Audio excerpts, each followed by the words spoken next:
Right, we're going to get it this time. This is the Fair Enough City podcast, and it's presented by me, Denis, and my really good friend, Roger O'Sullivan. This is the podcast all about the Irish soap opera Fair City, made for people who've never watched Fair City. And it's watched by over 500,000 people in Ireland every episode. Just to put that in perspective, that is 1/10 of the Irish population. And twice the population of Iceland. So what we're going to do with this show, this podcast, is we're going to take each Fair City episode, blurpy, fucking blurp. I actually think we write it down.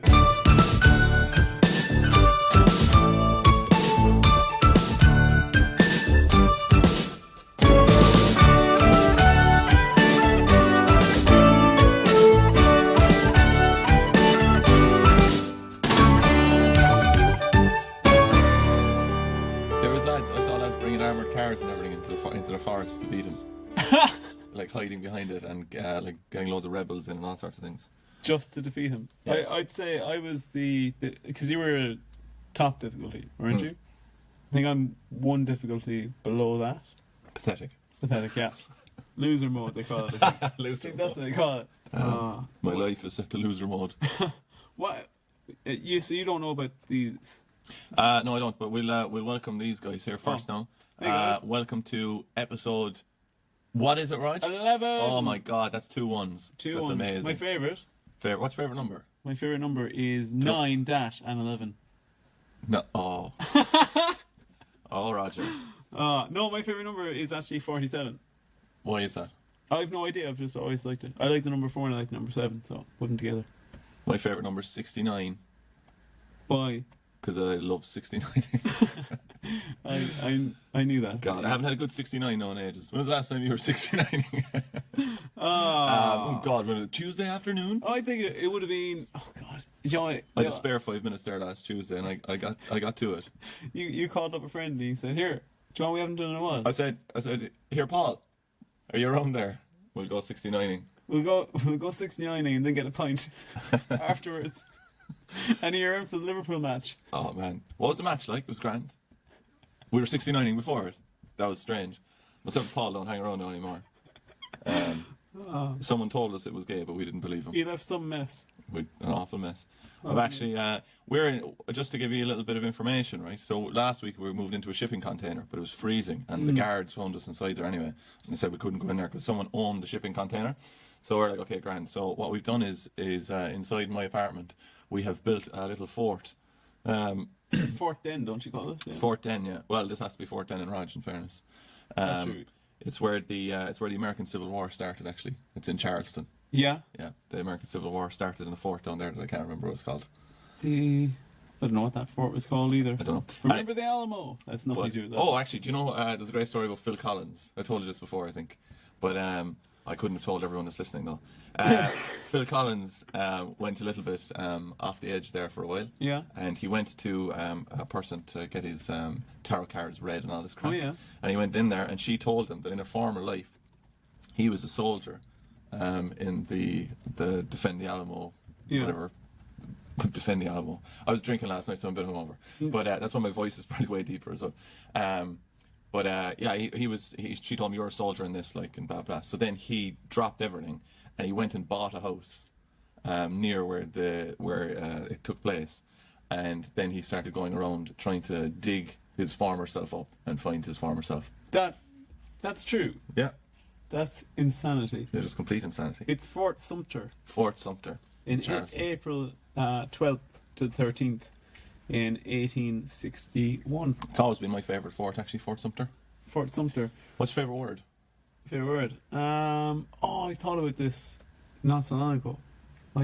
Because people say cellar door is meant to be the nicest word in the English language. Really? I never heard that. That's like, it's in Donnie Darko, but it comes from some other source before that. Edgar Allan Poe. Yeah. Would you say it was him? Yeah, go on. You'll believe us, anyway. Yeah, it was Edgar Allan Poe. Yeah, he loved that. And crows. It's the only two things. Madman for crows, actually. What's your favourite word? Might get my juices flowing. Cellar door, I think. No, it's not. I'm gone. It's solarium. Oh, solarium's a lovely word. I like that. I like that word. Here, the floor is yours, man. I've got no news for Fair City. You've got no. No, I think we've actually officially ran out of Fair City news at this stage. Well, do you have anything going? I do have a little bit of Fair City news. Do you? Tiny little. I don't know if it quite counts. but it will be spoilers, Okay. right? So I will say something big happens to an actress in Fair City this week. Yeah. And that actress, I'm not going to say anything because Remember the rules, no. We can't talk about the actors. no, it's not about it's not about I know, but usually you say that and then you just talk about them anyway. no, but well, it is about her, but it's not negative. It's so there is an actor. You found your host address. Do you want the news or not? Go on. Imagine if that happened in RTE News. The co-anchor is just taking the piss out of them. What's the name of him, or that guy, Brian Dobson? Oh, I wrote something about him on Facebook before as a status, and I can't remember what it was, but it was some mental thing anyway, some reimagining of Brian Dobson doing the news, and his daughter. Someone tagged his daughter in it, and she liked it though. yeah. So Yes, she did, yeah. I hope there's a world where Brian Dobson Has seen that. Has seen that. What's your news? My news was that so a particular actor that you'll find out later exits, and they were inundated with fan letters apparently, or fan mail. Who said on that? Facebook? This is they were on Ray Darcy. They were on the Ray Darcy The show. person said that they received loads of fan mail. Loads of fan mail saying, "I can't Here, believe you're leaving." actually, you should see my host on Valentine's Day. The amount of cards I get. Yeah? No, I have no record of them, and you'll never see them. But wow. The actor, the actor said one thing that I'm going to say for when it comes up in the show, because it was such a funny phrase that she said. So what was the news? That she got fan mail? That people were. Raj, come on! Like, we're trying to fill the first 10 minutes, and someone got a letter. Unbelievable! Like. You nothing. Yeah, but I just said we'd be better off just dying, like killing this first section, rather than talking about people getting the post. Just go straight into it, is it? I just, some of you know, I used to work in the post office, and their favourite thing to do was all the old lads. They'd get letters in, and they'd have Roger, Cork, and then they'd all try and figure out first who was this letter belonged to. Really? Yeah, and we got a letter one Christmas, and it was the name of the person, and then it said instructions on the back. And it was like Mary something Ireland, instruction on the back, and it described like it's in Cork in a small little town. There's a huge tree next to this pharmacy or whatever. She just lives down here and blah blah. And they found it Unbelievable. because someone would be delivering mail there every day. That's genius. I was in work. I was part of a project, like a few years ago, where HR trial. Yeah, project. a project. I called it a project. I thought it sounded better. I put it on my CV that part of numerous HR projects. Part of ongoing HR investigation.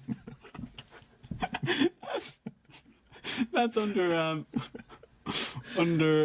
achievements and qualifications. But Loosely connected to your interests. yeah, we were sending back. We were getting returned post because they were doing a whole new drop of membership cards for the company that I work for. So they were trying to. They were like lots of people. Who do you work for again? You work for Toy Master in Mallow, is it? That's it, yeah. Toy Master. It used to be World Wonder, but then it changed. to You Toy know Master. that shop? Yeah, the monkey. Oh, sorry. As in, Toy Master brand was taken over or turned into World of Wonder, was it? Oh, it's the other Or way are you around. talking I about think. specific Mallow?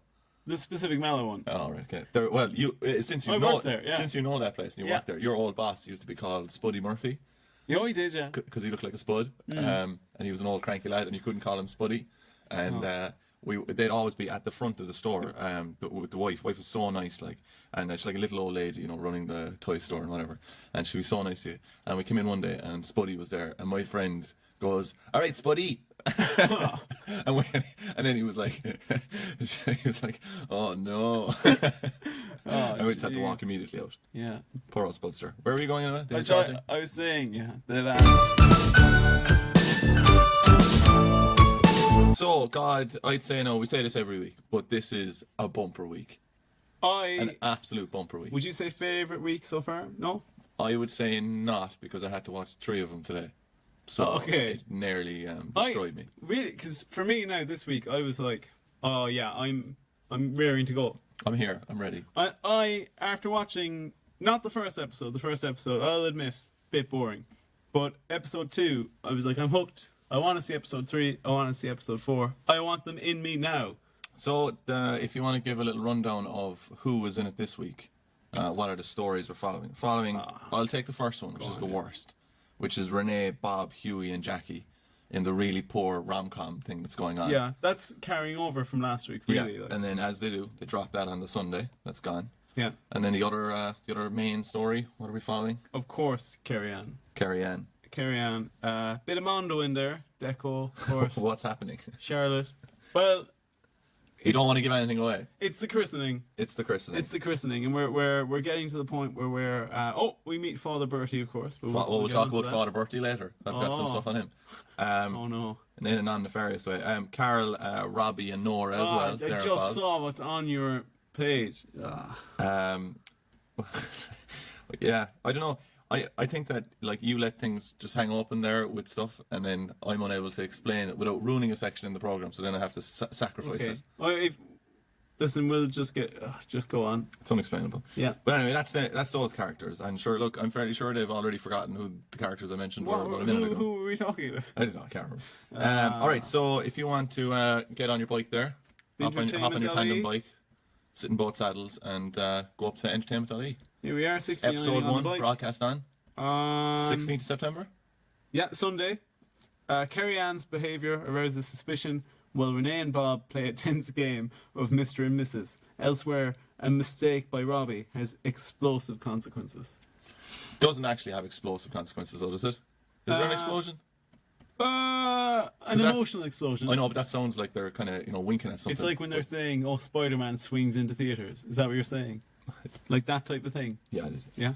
All right, so scene 1, we're in the street. It's this hilarious lot. Renee, Bob, Huey, and Jackie. Do you know what's funny though? Last week I was actually loving their storyline. I was getting into it. Renee is horrible, like. Yeah, well, yeah, but I quite like Huey's one of my favorite Do characters. you like a rom-com? I don't mind one. Really? I can take a rom-com. I thought you detest rom-coms. No, I can take a good one. What's your favorite rom-com? I'm not really that into rom-coms. No, my favorite one. What would be my favorite rom-com? Independence Day. Well, that goes without saying. Sleepless in Seattle. Do you like that? Or You've Got Mail. You've got Mail. Is Tom Hanks in both of those? He is, yeah. You're just naming Tom Hanks. Oh, what about or Forrest The Gump? Terminal. The Terminal? The Terminal is a good one. Yeah. That's nearly not a rom-com. No, it's actually good. Really not. That's just a Tom Hanks. Castaway. Castaway, very good rom-com as well. Himself in football. Oh, Do you think he ever got off into football? 100%. What's your man's name? Wilson. Wilson. I was going to call him Warren. Oh, Wilson. Straight. I thought you were calling him there for a second, but I realised you were doing a sexual thing. He was pumping up that. That's why he was that soccer burst. ball. That's why poor old Wilson got burst. Oh, Wilson. Tom Hanks drilling it into him. They were afterwards when they were. Didn't they have to take a? They needed a replacement Wilson. It was going to be R-rated because there was a Wilson Tom Hanks sex scene in it. Jeez. He'd gotten through the external leather and he was inside the air bladder. Street one, scene 1. They're on the street. It's Renee, Bob, Huey, and Jackie.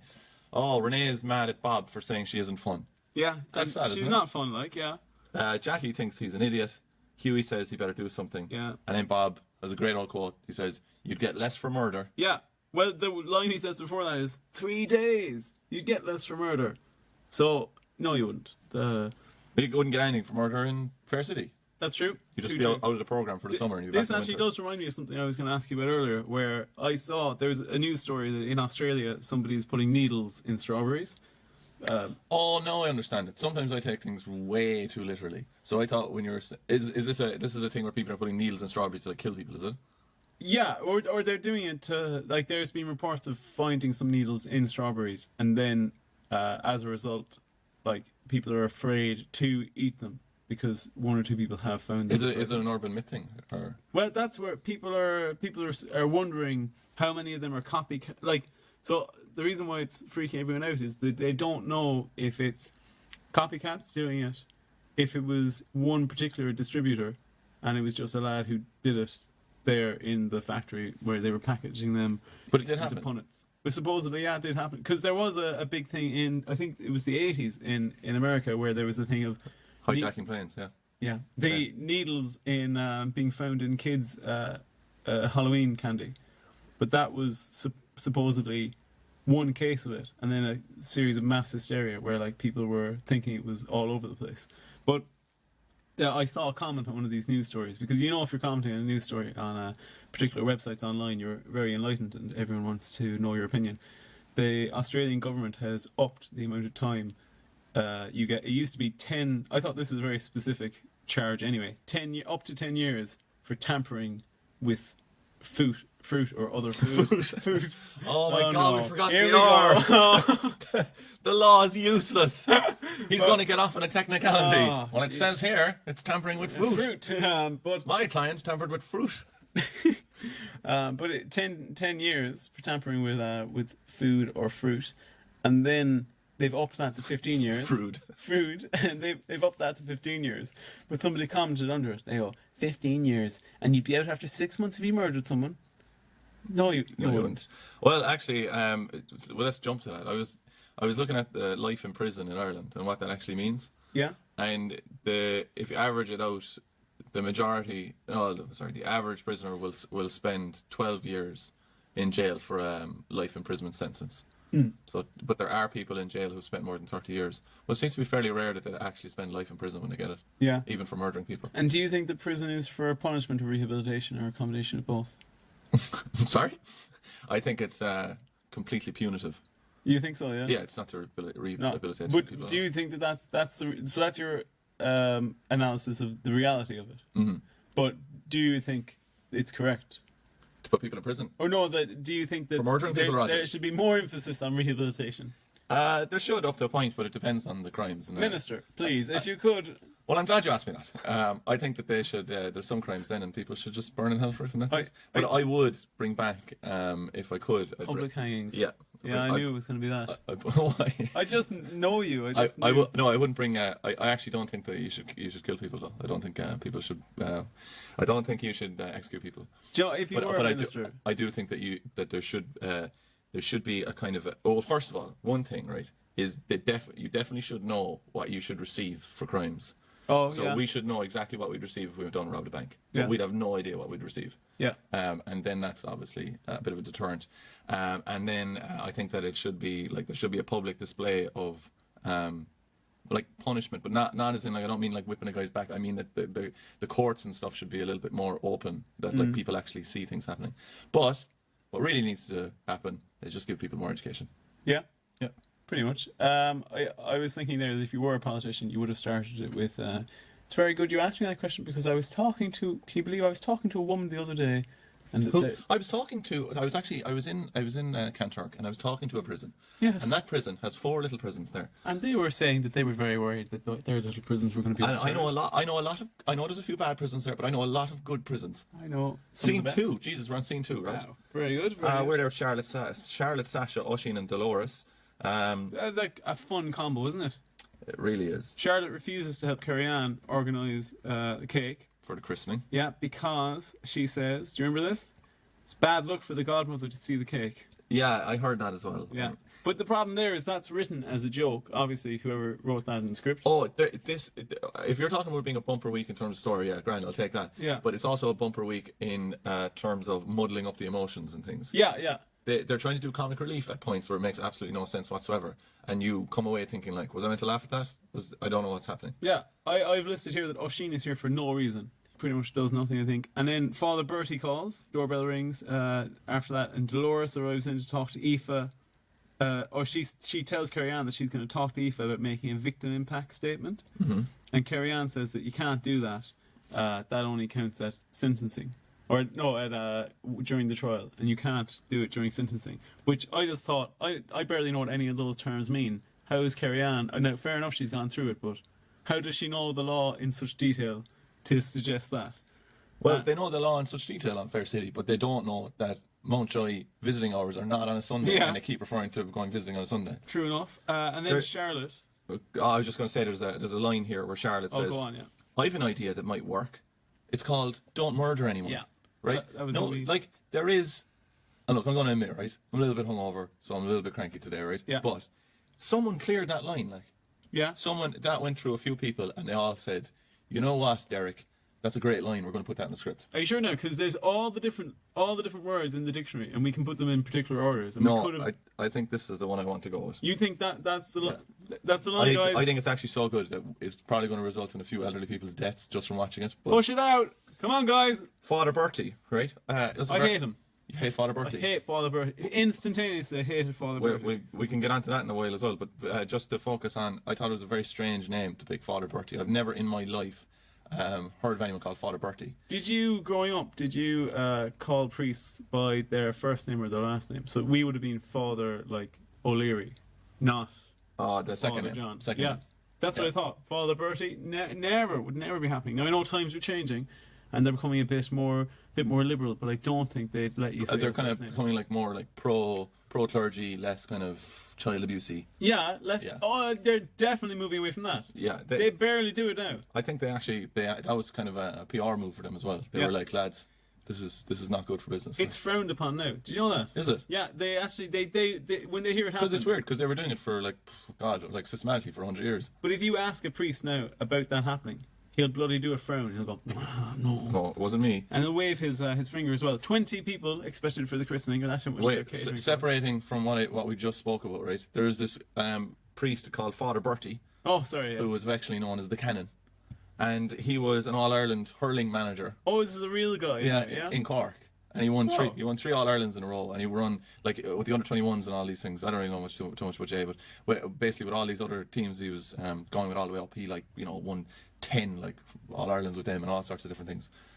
So I'm thinking surely some connection there. Maybe that's why they call him Father Bertie. Do you think it's a reference to you? Yeah, he only died a few years ago. But then a YouTube link came up to this other guy called Father Bertie O'Mahony, right? Now, if you want to go into Bizarro World, right, if you want to YouTube something today, look up Shalom World TV, and it's called the Vocaire Season 2. And it's all these interviews of priests by very devout Christians and Catholics and stuff in churches. It's bizarre. Wow. And Shalom World TV. Shalom, obviously. You know what, right? I'm telling you, I was reading that name, and I was like, Roger is going to say that. What's the deal there? So what are you going to say? I was going to say that Shalom, I believe, is a more commonly used Jewish term. And yet there's loads of Christian people on this YouTube page. Scene 3 anyway. Where are we? We're I leave stuff hang, do I? Yeah?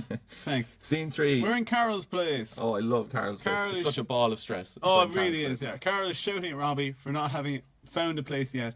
But and I've listed here, but to be fair, it's not a Renters Market in Dublin at the moment, is it? No, it's not. No. And Robbie thinks Steve, Carol's bit on the side, well, actually, Yeah. official bit, is a bent sheriff. Yeah, he does, yeah. Yeah. She says, "Oh, it's not the Wild West, Robbie," and it's not the Wild West. And Robbie says, "There are a few bench sheriffs knocking around all the same." It's a bit strange though, Robbie, in this now. He seems to be way more sinister than what he was. He was almost slapstick in the last few episodes, Yeah. where he's walking into things, and now he seems like a real sinister character. Just to foreshadow stuff that's going to happen later. What do you? Oh, this is a good one now for you. If we were doing, I'd say it's Brill Cream Wet Look Gel. That's what he uses. okay, Was that a question? yeah, Good. no, yes. Go on. The question was going to be, I was going to propose the top trumps to you of different people, different lads in Fair City. Just lads. Just lads, yeah. Like the lads' top trumps. Yeah, collection. and I was going to see who do you think would win in fights between. Okay. So, well, Robbie's the guy who I'm pitting other people against. Is this just on physical attributes? Yeah, who do you think would win in a fight? Okay. So we'll start with an easy one. So Robbie v Bob.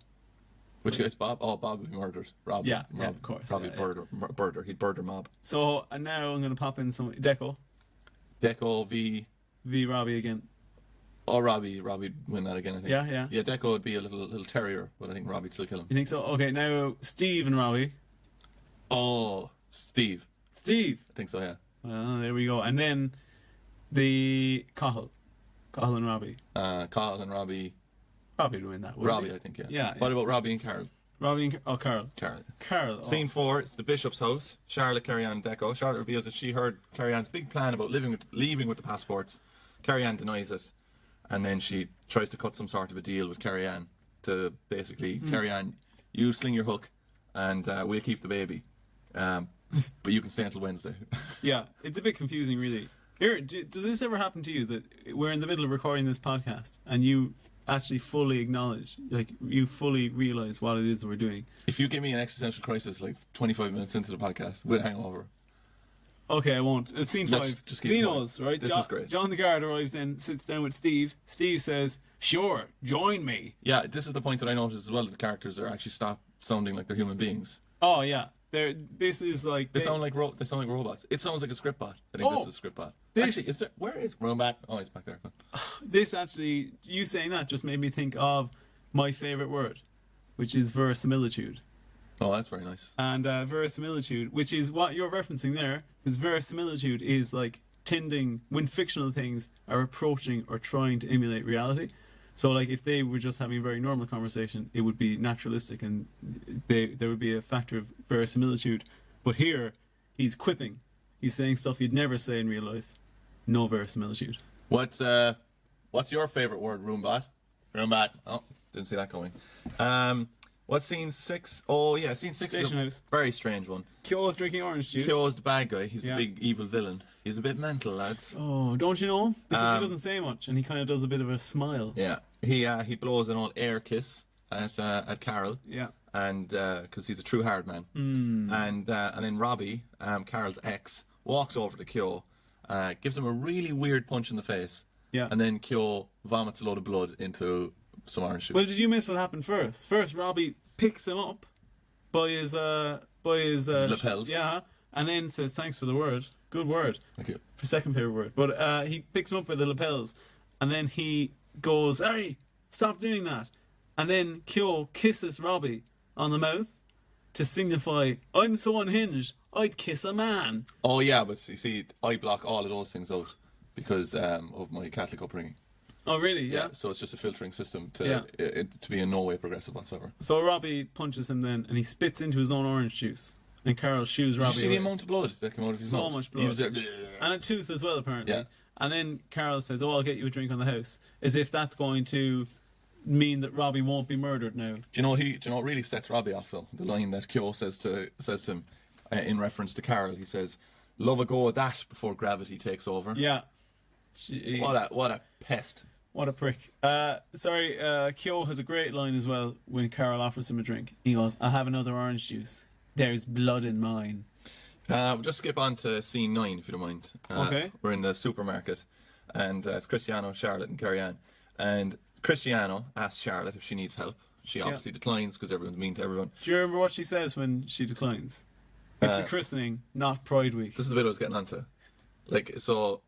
Cristiano is obviously gay in this, and Charlotte, who up until this point has had no Catholic kind of outward. No, she doesn't have political definitions. leanings. No. And she just goes in the middle of the supermarket, as Roger just said. It's a christening, not Pride Week. Yeah. Who the hell wrote that? That's awful. That is honestly, that's them getting comic relief. Yeah. Out of those silly gay lads. Yeah. What makes it even worse is I think they've just screwed up this scene, because if there was a pre-existing friendship between Charlotte and Cristiano, that could be said in kind of a coy little fun, jokey way. But the way it's delivered here is as if you have no place in this sacrament. Yeah. Get out. You gay man. You gay man. I know you're a great Catholic, but we can still have some fun. So then they even make that gay character then overlook what's just been said. Yeah. And then act as if it's a big, even basically saying, "Well, I know I'd burn in hell if I went into the church and just, catch on fire, but There's another great bit like that later as well. Can't wait to get onto it. Scene 10. Station house. This is my favourite scene of the week because it's where we find out that, if anyone even remembers this, that Steve was actually undercover the whole time, and he was trying to catch Cahill and Kyo and all these guys. And Robbie ruins his cover by pulling out. He's like, "Oh, what did you just take a bribe from that criminal?" Yeah. And he pulls out a packet and it's got money in it, and then he rips his shirt and he's wearing a wire. Now, I was really happy for this because I made a bet in the last one that if this story wasn't exactly like I thought it was going to be, and he was a undercover guy, or if he wasn't, I would have to eat a pot of yogurt. You don't have to eat yogurt now. No, I would get sick. It's good. It's good for you, bad for your bones. Is it? Well, it would be better for your bones if you're eating a bit of yogurt. Oof, my bones. Bones. Scene 11, we're in the station. It's Kyo, Steve and Robbie. Man, we're making class time. Are we? Yeah. Come on, let's keep going. Well, we'll slow it down a bit. So we're making. Oh no! Kyo is going to donate to the social fund. That's what he says. Yeah, he says, I'll donate to the Garda Social Fund or something. And in this, suggested also that he's going to kill Steve the guard. Yeah. So scene 11 now. Or sorry. Oh, I have to say something there as well. Bit of inside. Say it. Okay. for when we started, you were not breaking the scenes at the break. Do you know what I mean? Yeah. You were going scene 11 and then break and then continued scene 11. And then after a few weeks, I was like, okay, well, I'll just do that on mine as well, so we line up. And now that I've done Are you that, giving out about me? now that I've done that, you've swapped back to how I used to do it. You're a grown man.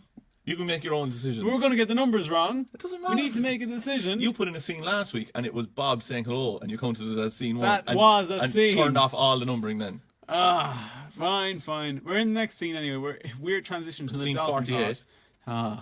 We're in scene 7-4A, and there's a weird transition here because it goes from the station house and cuts immediately to the dolphin pod, but the sound is somebody knocking on the door.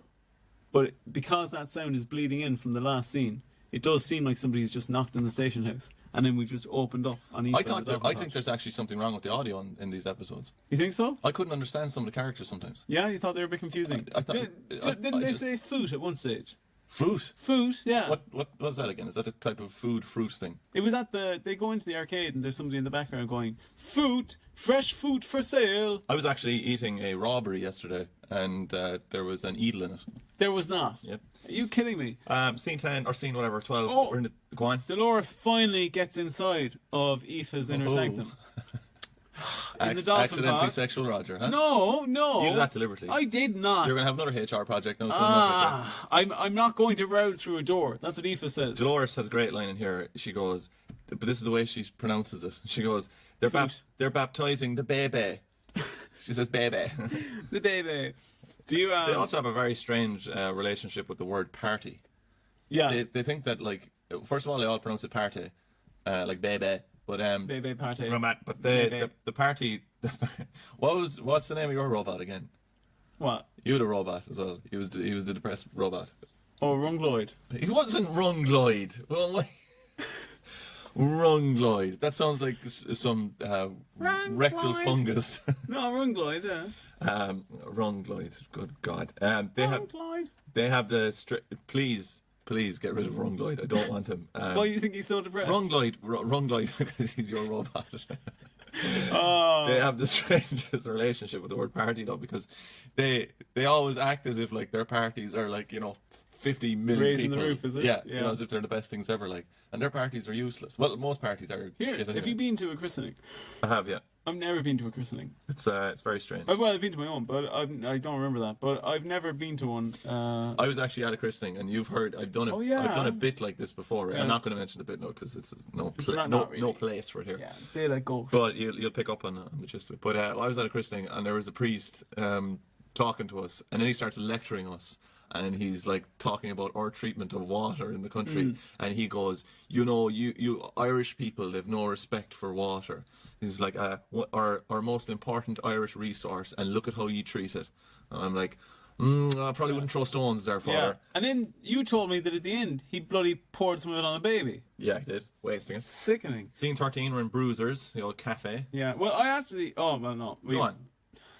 Go on. I think that this is the weirdest location. Bruisers. Yeah. Because it's like just on the street and it's pretending to be a cafe. Pretty much, yeah. It is a strange old place. So Bob comes over to ask Huey and Jackie to come up with something special tonight, to come for a special party, a swingers party, pretty much is what I was thinking. You thought it was swingers party? I thought it might have been a swingers party. Do you think that's what age do you think those guys are? Early 50s?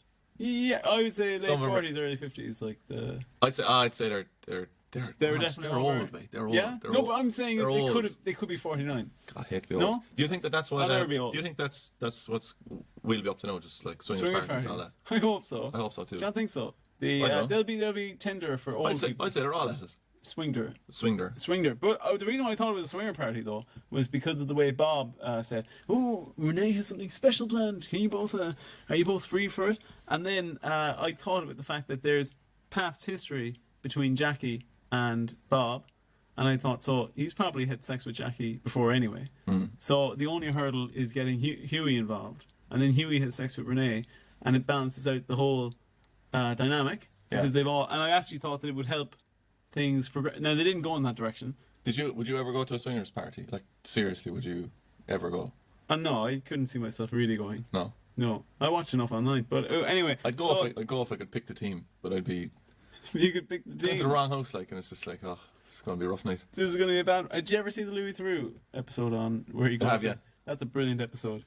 Jackie, Here, can you stop advertising on the shows, please? what? It's on a podcast though. God's sake. Oh, actually, have you seen this really good podcast?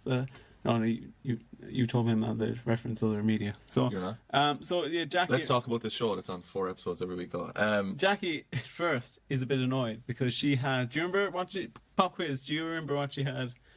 The tickets to. You know I do. Yeah, go on. Breton folk music Yes. concert. And I would not be surprised if you listened to it. I did, Yeah, and I described it, and I'll read it word for word. I'd say you'll probably put a chunk into the episode, will you? I won't. Sounds like the waiting room in a holistic therapy centre. That's very good. Oh, holistic therapy centre. That's probably where Harmony was working. Oh, maybe. Do you remember we could never work out what that was Yeah. in previous episodes? That sounds like what that is. Well, And it's weird because it's make believe, and it's in a make believe show as well. yeah. You know, the whole thing. And then there's a great bit here where Jackie says she's going to run off and try and sell the tickets. Where is she running to? Where is she? They probably had in their mind. There's probably a box office, Yeah. like a physical box office, I where there's thought- people just crying out for Breton folk Because music I gigs, picture Jackie running into the streets and trying to sell it to passerby. screaming. Yeah, and then Bob says, "Oh, I'd say you'll be very disappointed, won't you, Huey?" And he says, "I'll get over it." But sure, Huey's a man. He's not going to listen to music. No, no. You know, unless it's rock and roll. Unless Yeah, it's a bit yeah. He likes a bit of Lizzie, actually. Here, maybe these rumors are a bit exaggerated, but Huey apparently has reference to a few members inside the cast that if him and Jackie ever get married, the band they'll actually get fat the out of swingers hell. party. Yeah, they'll get fat out of hell to play. At the swingers party, or am I misreading that? No, at the swingers party. Oh, Yeah, cool. Scene 14, we're in the station. It's Robbie, Carroll, John the Guard, Steve the Guard. Robbie fixed some lights, which I thought was excellent. I love that moment when he fixed the lights. yeah. He came out and he said, I fixed the lights. I fixed the lights. Um, New fuse, I believe they needed. Unbelievable. Oh my! Do you remember in Edinburgh? What? Do you remember in Edinburgh where we were fixing the lights because we just had no lights in our venue? Oh, the venue that wasn't in any way organised and took 10 hours to clear a room that had been completely demolished and ripped apart and there was no electricity on the floor. Yeah. And the guy organising it, who was the venue captain, instead of doing anything for the first few hours, just took up his posters and prime spots. Oh yeah. Yeah. I can't remember that. No. So You Robbie... don't hold grudges either, do you? No, Robbie fixed the lights and basically Steve was probably going to be assassinated. Here, can I guess? I'm shocked you haven't picked up on this. Did you not get any reference to what Steve and John were talking I was about? going to ask you what this is. Okay. I have this note and it says, someone called Carrots Yeah. was fed to pigeons, but not murdered. No, you're confused. And then I said, how many pigeons would it take to eat a person? And I tried to find it out, but I couldn't. Oh, we'll have a little guess on that in a second. But what happened is there's this guy called like Paul Carrots, and he says to Steve, "Do you remember Paul Carrots?" And he goes, "Yeah." And what Kyo did was this gangster Paul Carrots supposedly kept pigeons, and what Kyo did was he took his pigeons, cooked them into a pie, and made Fed them to Carrots. Carrots eat his own pigeons. And then Steve says, "Poor Carrots hasn't been the same since."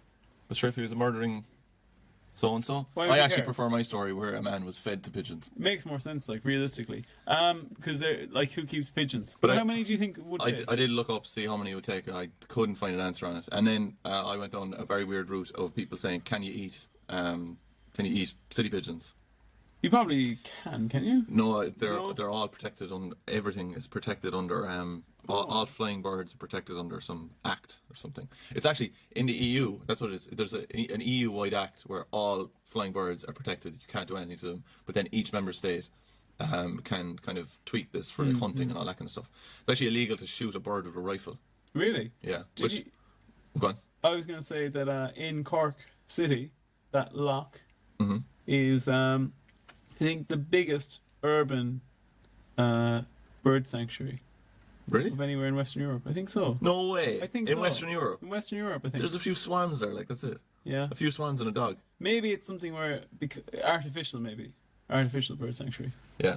Anyway, that could be made up. Yeah, I don't know. I sure half stuff I'd be saying here, I'd be worried when I'd be saying it and everything. Like, I've no idea whether that's true or not. Yeah. But you can, weirdly enough, you can kill cats. You can kill feral cats if you can. With a rifle. If you can prove that they're no one's personal property, you can kill them. Really? Yeah, I just think it's a bit lousy. That's sickening. Oh God. Did you like this next scene? The next scene is, oh yeah, I love this. Oh, sorry, actually Mr. and Mrs. I've got a bit on this, a Go lot, on. a lot on this. Go No, on. you explain the scene and then I'll give you the Okay. stuff I was talking about. So we're in the beer garden of the station house, And we have Huey, Jackie, Renee, and Bob. At this point, I still thought maybe swingers party, but Renee arrives up with 2 bottles of champagne, and she says one of them is alcoholic, one of them is non-alcoholic. And Huey says basically, "Oh, are we getting fucked up?" And Renee's like, "No, they're prizes. They're prizes for what?" And then they say they're going to play All Star. Well, they're going to play Family, Mr. and Mrs. The board game. But I take it as All Star because they're my favorite characters. And what's one of the questions? One of the questions is, "Where's the strangest place you've ever had sex?" And Bob answers about a different girl, and he says Nina. Nina, yeah. It's pretty funny. Good line. Have you ever had sex in a strange place? Sure, you have. Yeah. Sure. Roger. God's sake. Anyway, No. Bob. Tell him more. Tell him more. Bob says to Huey. I'm stolen his joke. He's talking about Jackie's interest in music or something, and he goes, "I hope you remember the name of her favorite sax solo." Yeah. So you're musically inclined. Without looking at my list, what's your favorite sax solo? The only one really that anyone ever references. It's Baker Street. Yeah. I feel like how could that not be your favorite one? Really, you know. I like Jungle Land. You know, Bruce Springsteen. That's you heard that? No, it doesn't ring a bell. And then there's Billy Joel, actually. New York State of Mind is good as well. That's have you heard that one? No, it doesn't sound familiar. Well, Baker Street probably is best, but it was great. I went to see Billy Joel during the summer. It was just fantastic. Big man. And we're sitting down anyway in the middle of the Aviva, and youngest person by I don't know 67 years, and sitting down. It was a great concert, and Billy Joel anyway. He's got this amazing house band, and they've been with him for years and years, most of them. But one of the guys' names is Mark Rivera. And he's the coolest looking man in the world, but he does the sax solos, and he was absolutely amazing, right? And so what they do is they'd show off in some sort of way, like doing a sax solo, and then Billy Joel would go, this is going on throughout the concert, and then Billy Joel would go, Mark Rivera on saxophone, or whatever, and then they get a huge applause, whatever. But anyway, this young enough looking fella stands forward, and a song was over, and he just steps forward, and he sings Nessa Dorma, pitch perfect. Absolutely amazing. Blew the whole place away. He gets a standing ovation by the entire Aviva. They won't stop clapping him. And then Billy Joel goes, and that's Mike on guitar. It was unbelievable. Jesus. And, Here, have you ever seen his daughter? after that rousing, touching story, you know what? I could see you were only half listening to that because you just want to talk about Billy Joel's daughter. I haven't. No, you haven't seen it. What's her name? I can't remember. But she's addicted to plastic surgery. Really? That's the only thing I remember. And she's also a musician. If she was a drug addict, would you laugh? You probably. Yeah, I would. There's a cool story about, and I've told you this, but I got more information on it about Bruce Springsteen. His I love this story. Yeah, his saxophone guy is Clarence Clemons. He died in 2011, and he was reportedly. I love this. They only say he was reportedly 6'5". Okay. He was an absolute unit of a man, right? But they met each other. Well, this is kind of the kind of folklore of the band, but he played with the E Street Band and Bruce Springsteen, but they met in 1972, and the Bruce Springsteen band was playing at this other place, something park, can't remember the name of it, playing at some place anyway, and Clarence Clemons, during a break in his set where he was playing, he said, I'm going to go over and check out these guys, and so it was a really stormy night, and he walked in. And Bruce Springsteen had heard about this guy playing sax. He was really, really good, and to keep an eye out for him, whatever. And so Clarence Clemons goes up to open up the door while the concert is on. And when he opens up the door, this huge gust of wind comes in behind, and it blows the doors off the hinges. And so all that Bruce Springsteen, from his point of view, can see is this guy that he's heard about, being an amazing saxophone or saxophonist, whatever. And he has he's a saxophone around him, and he's standing there while the door blows off the hinges. And he goes up to, or he says right at that moment, he says to Bruce Springsteen, I want to play in your band. And Bruce Springsteen goes, sure, you can do anything you want. Wow. And he would have been 6'5". Yeah. So really intimidating coming through. He could kick those doors off. Yeah, he was a unit. Would you have any interest in going to see the Rolling Stones? Yeah, probably. Because I was thinking there, you were talking, Billy Joel himself was still good. Yeah. He was good, but he's actually singing from a different place. I don't know. Okay. I don't know the technical term for it, but he was singing from. He was singing from his throat now or something. Yeah. He just he couldn't doesn't have the power. No, he couldn't. He couldn't get there anymore. But because I always think of, I've never seen the Rolling Stones live, but I've heard that they're pretty much in a state where I'm sure the guitarists are still fine, whatever. But for Mick Jagger, where he's essentially, they've just gotten better and better backing singers. Yeah, that's the same with Billy Joel. Like, Yeah. the house band are incredible. Like, Yeah, and now all he does is he'll just be like, "Take it away!" oh, and they just start singing. Yeah. when he sits down. And he'll jump in and go, "Yeah, wow." Scene 17, Bishops. When are they playing in Ireland? I think they played a few months ago. Oh, great, we'll go see them. So, scene 17, we're in the Bishops. I wasn't inviting you. Carrie-Anne and Deco. Carrie-Anne comes in and calls Deco Declan and tells him to find someone nice and fall in love. Yeah. And then Deco goes, "What's in the bag?" And then Carrie-Anne goes, "Just woman things." Yeah. And it's like, oh, God, no. Oh, I won't ask about that. I was actually, do you know what? I was thinking, what's your definition of woman things? What do you think would be in the bag? Woman things. Is woman things only one thing? Just tampons? Take a Break magazine. Take a Roger, oh my God. Half the audience just switched off. That's a joke. And started writing letters. That's a joke. That's no. It's Oh, I hate women as well, don't worry. Hey! Scene 18, we're in the station. It's the whole stuff. It's everything. Scene I have no. On my notes, I know I can't get into this, but on my notes I lay it out. I have scene, and then I have location, I have the characters involved, and then I have like what happens and set the scene. But I've written down a derogatory description of the characters in this scene because I'm so sick of them, but I cannot read it out. It's so bad.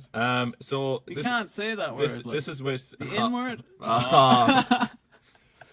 Dear God, I knew it. I knew you were going to say that's what you're going to have to mark that. You're going to have to take that out. No, I won't. You just have to apologise at the end of the show for pretending that I'm racist. But you are. Scene 18. They played a terrible game. There's Bob, Huey, the other two, and that's it. Oh, you missed a good line that they had, where in the last scene they were talking about how they were saying, I think Jackie and Renee were headed off to get more drinks or something. Yeah. And they said, "Oh, we'll get the drinks in," which people always say in Fair City, but nobody says in real life. And they were discussing the fact that Bob is going to walk this and Huey's going to do crap. And they had a good line where Huey said, "Oh, it's like one of those dreams where you're doing your inter again, you haven't studied." And Bob says, "Well, the only difference there is if you failed your inter, you might still have a girlfriend." So. He was cracking. Bob mentions in this as well. He refers to a time when Jackie, there was a moth. He goes, "Oh yeah, a moth in your knickers, drawer." But there's a slight pause. Yeah. But I absolutely hate that word. I hate the word knickers. Yeah, I don't like it either. I don't know why though. Can't really. I don't even like pronouncing it. You call them underpunties, don't you? Yeah, sometimes. Yeah. Yeah. That's awful. Anyway, there's also a reference to Who Wants to Be a Millionaire. Yeah, right. Who would you call? That's what they ask. Who would be your call a friend? Or call a friend. What is it? You're going home with £100 anyway. Can I use my 50/40, please? What is it? What is what? Phone a friend. I didn't know what you're asking. Yeah, phone a friend. I'd tell you that I'd have you down, but I'd ring my dad then. Yeah. You should ring your dad. If I won the money, then I could piss you off as well. So it'd be great. Yeah. Yeah. So look, there is a reference to Who Wants to Be a Millionaire because that's a very current program. So I expected it to be in a show like this, and so we're going to ask you some of the questions for $1 million, and I'll ring you up, right? I'll be Chris Tarrant as well, even though he hasn't been on it in years. Okay. Bing, bing, bing, bing, bing. Hello, Roger. Oh, hey, Chris. This is Chris Tarrant here. Yeah. I have your friend Denis here. He's really cool, and everyone likes him. I don't know him. Don't know who that is. Roger, you're going to have to play ball here. We have you in the studio, out in a room. This whole thing is a ruse. I'm at home. You're not at home, Roger. I'm at home. What if the reception was bad? You're in the green room. Is this live? So, if you wanted to... here's the question. Hello? Oh, yeah, then I have to say hello to you then. Hello, Roger, here's the question. I'm not sharing... Don't you only have 60 seconds? I'm not sharing the money with you, but please answer this. Oh, well, F you then. I'll give you €50. Go call your dad. No. Here, this phone bill. This will be ridiculous. If you planted the seeds of Quercus robur, what would grow? Trees, flowers, vegetables, or grain? I don't know, trees. I'm going to need an answer, Roger. Trees, go trees. I have no idea. Oh, we just won! We just won! Alright, so that's the end of episode 1. We're going to change things around here a little bit with the old questions, right? So, who is your favourite character in that episode? Huey. Huey? Huey. Why? Because he's wisecracking, quipping. Cause Yeah. Because that one where he goes, "Oh, I won't. Oh, I'll get over it." No, usually I ask you how is your mental health after watching that episode, but I'm going to change it from now on. To how is it in general? How is your mental health at this point in the podcast? How are you feeling? Oh. Are you? I'm drained. Have you got the delirious? Oh no. All right, so it's episode 2. Do I, Go on, yeah. do you want to do laps now for episode 2? Yeah, sure. Okay, so that first one took us 48 minutes Yeah. to get through, so we have to try and beat that now. Well, we do because we have to do 3 episodes in an hour. Okay, so we're on to episode 2 now. And Episode 2, yeah, head on up to entertainment.ie. Yeah, Take that saddle off your bike. Can you tell me when it was broadcast? It was broadcast on the 18th of September. 18th, like I said, the 18th of September. And that was a It was Tuesday. Tuesday. Charlotte and O'Sheen It race. always is. Charlotte and O'Sheen race against time to block Carrigstown's escape. Elsewhere, Robbie feels a cold front moving in while Deco loses it with Mondo. I'll take the first one. Go We're in the on. Bishop's house. It's Deco and Sasha. O'Sheen walks in, and Deco says to everyone that if anyone mocks him, he'll iron their face. Yeah, pretty much. That's scene 1, like. That's scene 1. And Scene 2? well, actually, you've missed something interesting in Oh, scene 1. sorry. Mr. Speed? Huh? No, but this is good. Snaily here, huh? This is good. You missed something good. Snailger. O'Sheen and Charlotte are talking about the anti-Carrigstown movement. Snailger, oh, Snailabin. Ah.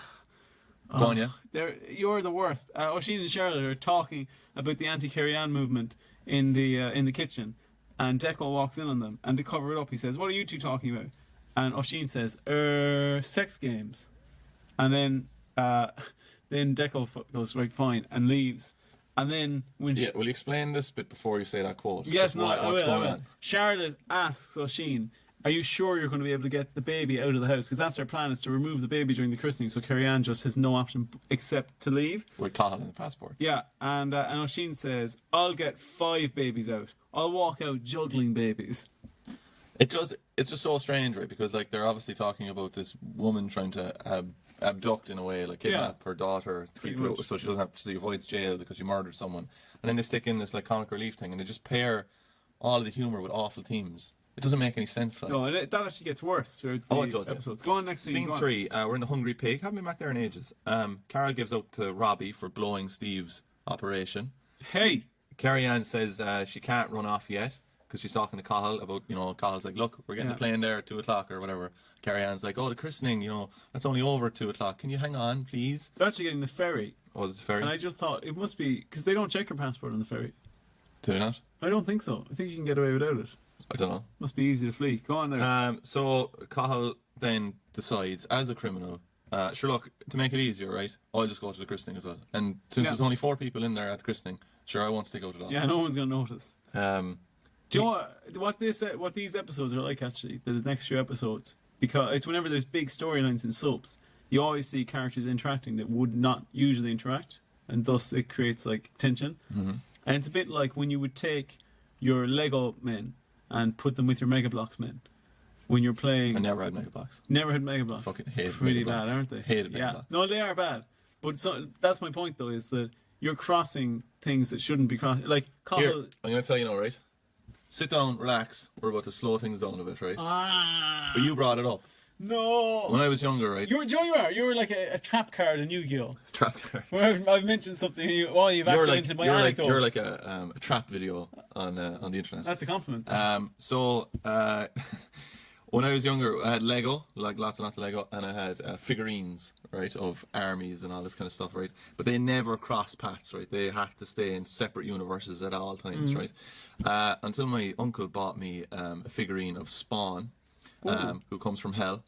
But a very scary looking thing, and I guess it was probably a bad move on my uncle's part in terms of probably shouldn't have been buying me this figurine based on the program that's it's based on. But I thought it was the best present I ever got. Yeah. That was absolutely class. And he looked unreal. But Spawn was so evil that Lego and the army and all those guys and all the Star Wars figurines and stuff, they had to say, look, we normally don't interact in universes, but Spawn is too powerful and we need to kill him. But you can't kill him because he's from hell. Yeah. So they panned out the back. And the idea was that the Lego people and the army people and stuff would hunt him up the back and they'd weigh him down to the pond at the end of it. And though he wouldn't be dead, he wouldn't be able to, still cause wreck. So anyway, they drove him out to the pond. I think it took about 2 days, like, real time, like, it took about 2 days to get him out there.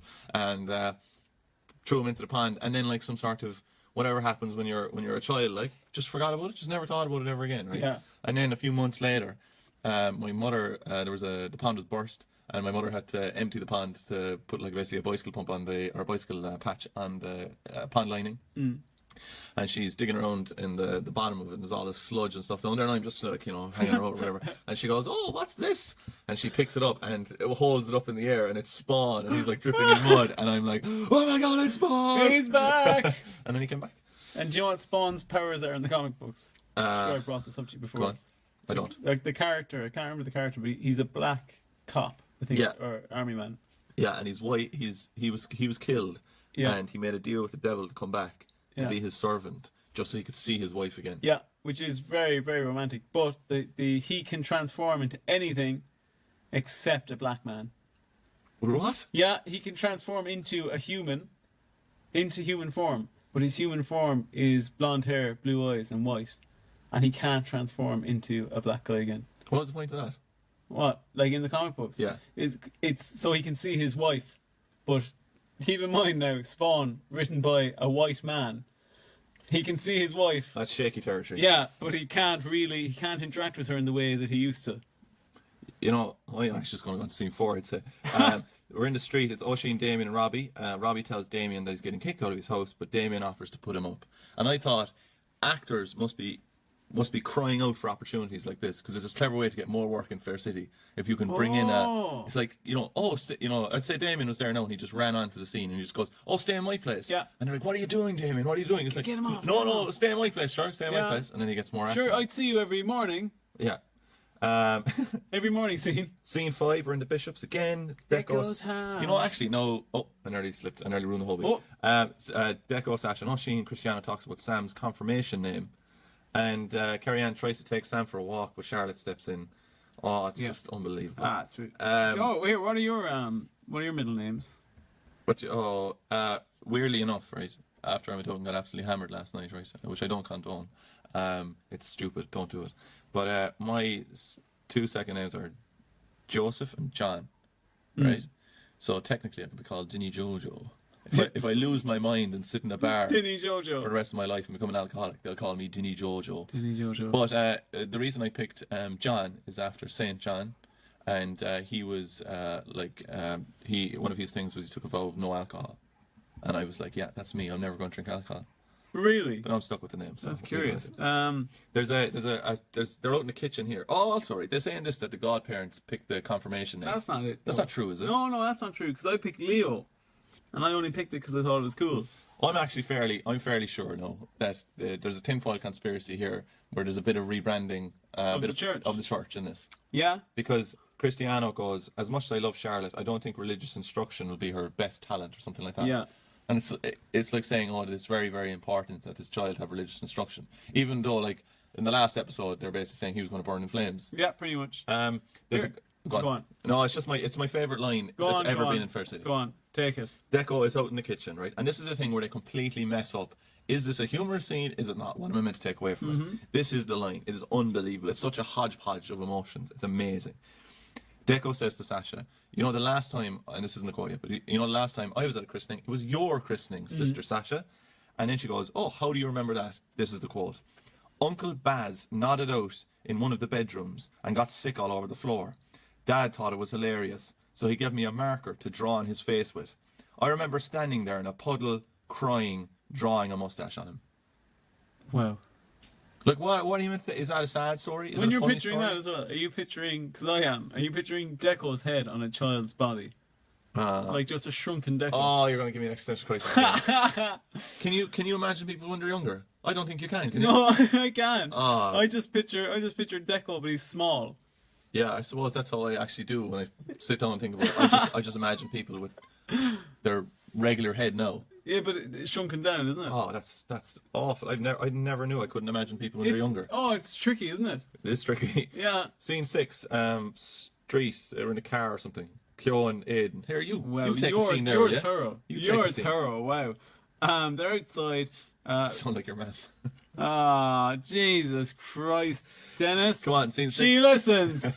Ah, Jesus Christ. Hey, Rogers, man. How are you getting on? There's a bit from a previous scene that you completely missed. This is because this. Oh, I love that. Like, you're not. It's not that you're picking it up for me. You're pointing out I missed it. Yeah, you missed it. The Oisin and Charlotte are talking about their plan, where if you recall, to get the baby Yawn. away. Oh, jeez. To get the baby away from Carrigstown, they're going to put it in a basket, and Oisin is going to lower it down out of a top-story window. At which point Oisin says Charlotte will take the baby and decant her into the buggy, and I'll slip out and wheel away. I don't know. Just Great stuff. we'll have to skip on a little bit. I just want to go on to one scene. We're in Vino's and Yeah. Carrigstown.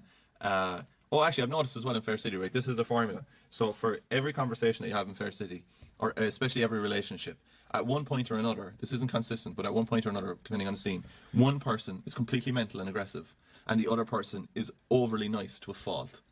Yeah, And that's the way that I'd go with that's that. the way that they happen. Yeah. And it, like I said, like if it's Wayne and Orla, Wayne's the nice guy in one, she's like horrendous. It can easily switch to the next scene. Like the personality is just kind of flip flop all over the place. Yeah. But that's the template for writing in Fair City. But Mondo sits down here and is talking to Carrigstown, and Carrigstown's like, I want you to come to christening, and Mondo's like, Deco, go mental. And she's like, no, come along. And then he says, I'm going to be like the cool uncle to your daughter, Samantha. I'll buy her CDs or whatever they have then. Yeah. They don't have fucking CDs now. I know, yeah. And I was thinking this, because I was thinking, you know, obviously people that had tapes were probably thinking, wow, there'll never be anything more than tapes. And then people with CDs thought, oh, there'll never be anything, you know, more advanced than CDs. But I think we are probably at the end of just streaming stuff now. What would he really do? Like, he'd buy her, I don't know, an entry subscription to Spotify or something. What's he going to do? Don't know. Where, like, I think, like, it's just going to, like, it'll, Stream you'll hear it in your head. Oh, just be inside your ear. Yeah. Pretty much. I'll buy her one of those. I'll buy her. What are we talking about now, Roger? That's what. You just said I'll buy her. I'll buy her. You don't have that sort of money. $2,000. We're in scene 8. It's the bishops. Father Bertie Balls is there, and priest suggests Skyping the families, but Carrigstown's family is imaginary, so they can't. Yeah, and then did you get Deco's response? He just goes, he leaves the beat and goes, yeah, no, photos will be fine. Totally. As if the priest is taking the photos, like. Yeah.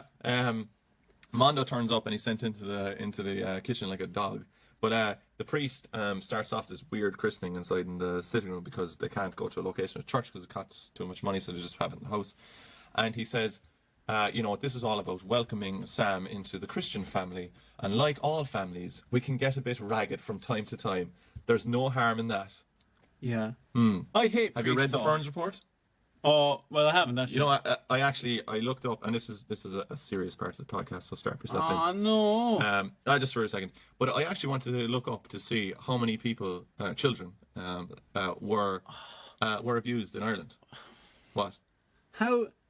I will never bring up large-scale child abuse. But yet, I'm the guy who you're always. We've been through this now for 11 episodes. It's how you bring it up. I'm bringing it up. Go on, as some get facts. some laughs out of it. Go on. I'm not getting any laughs. Go on. If you think you can get laughs out of it, go on. You know that's not my intention. Get some laughs out of it. But I couldn't find out. Oh, it's very funny, isn't it? I couldn't find out how many. Here, if you make a job for me today of fucking editing loads of this, I'll kill you. Right? I'm not in the mood. I'd say this much. It's more than 10. But I couldn't find out. a number on it.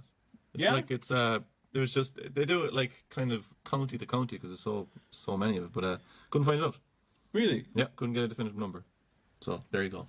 Here, if you. And you know what? I've no more notes for the rest of the episode. So I hope you're happy. What? Yeah. No more. No, that's it. It's gone. Ah. Okay. Well. I did this horrible thing where I watched episode 1, somehow went to episode 3, and then when I got to episode 4, I assumed that I had watched episode 2, and I hadn't. And then I went back and watched episode 2 until basically you rang the doorbell.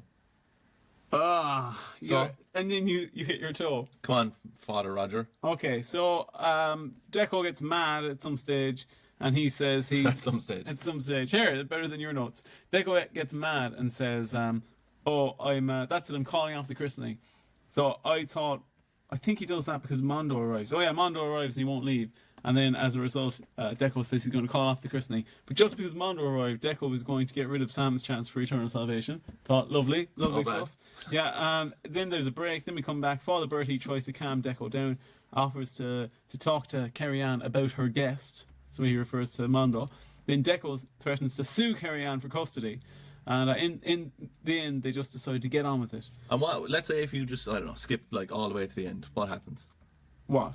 Just at the end of this episode. I'm not doing that because there's two. Alright, we'll just get the 2 main points then and we'll plow on. Okay, so we'll go to scene 10. More christening shite. I love scene 10. And also, the best part.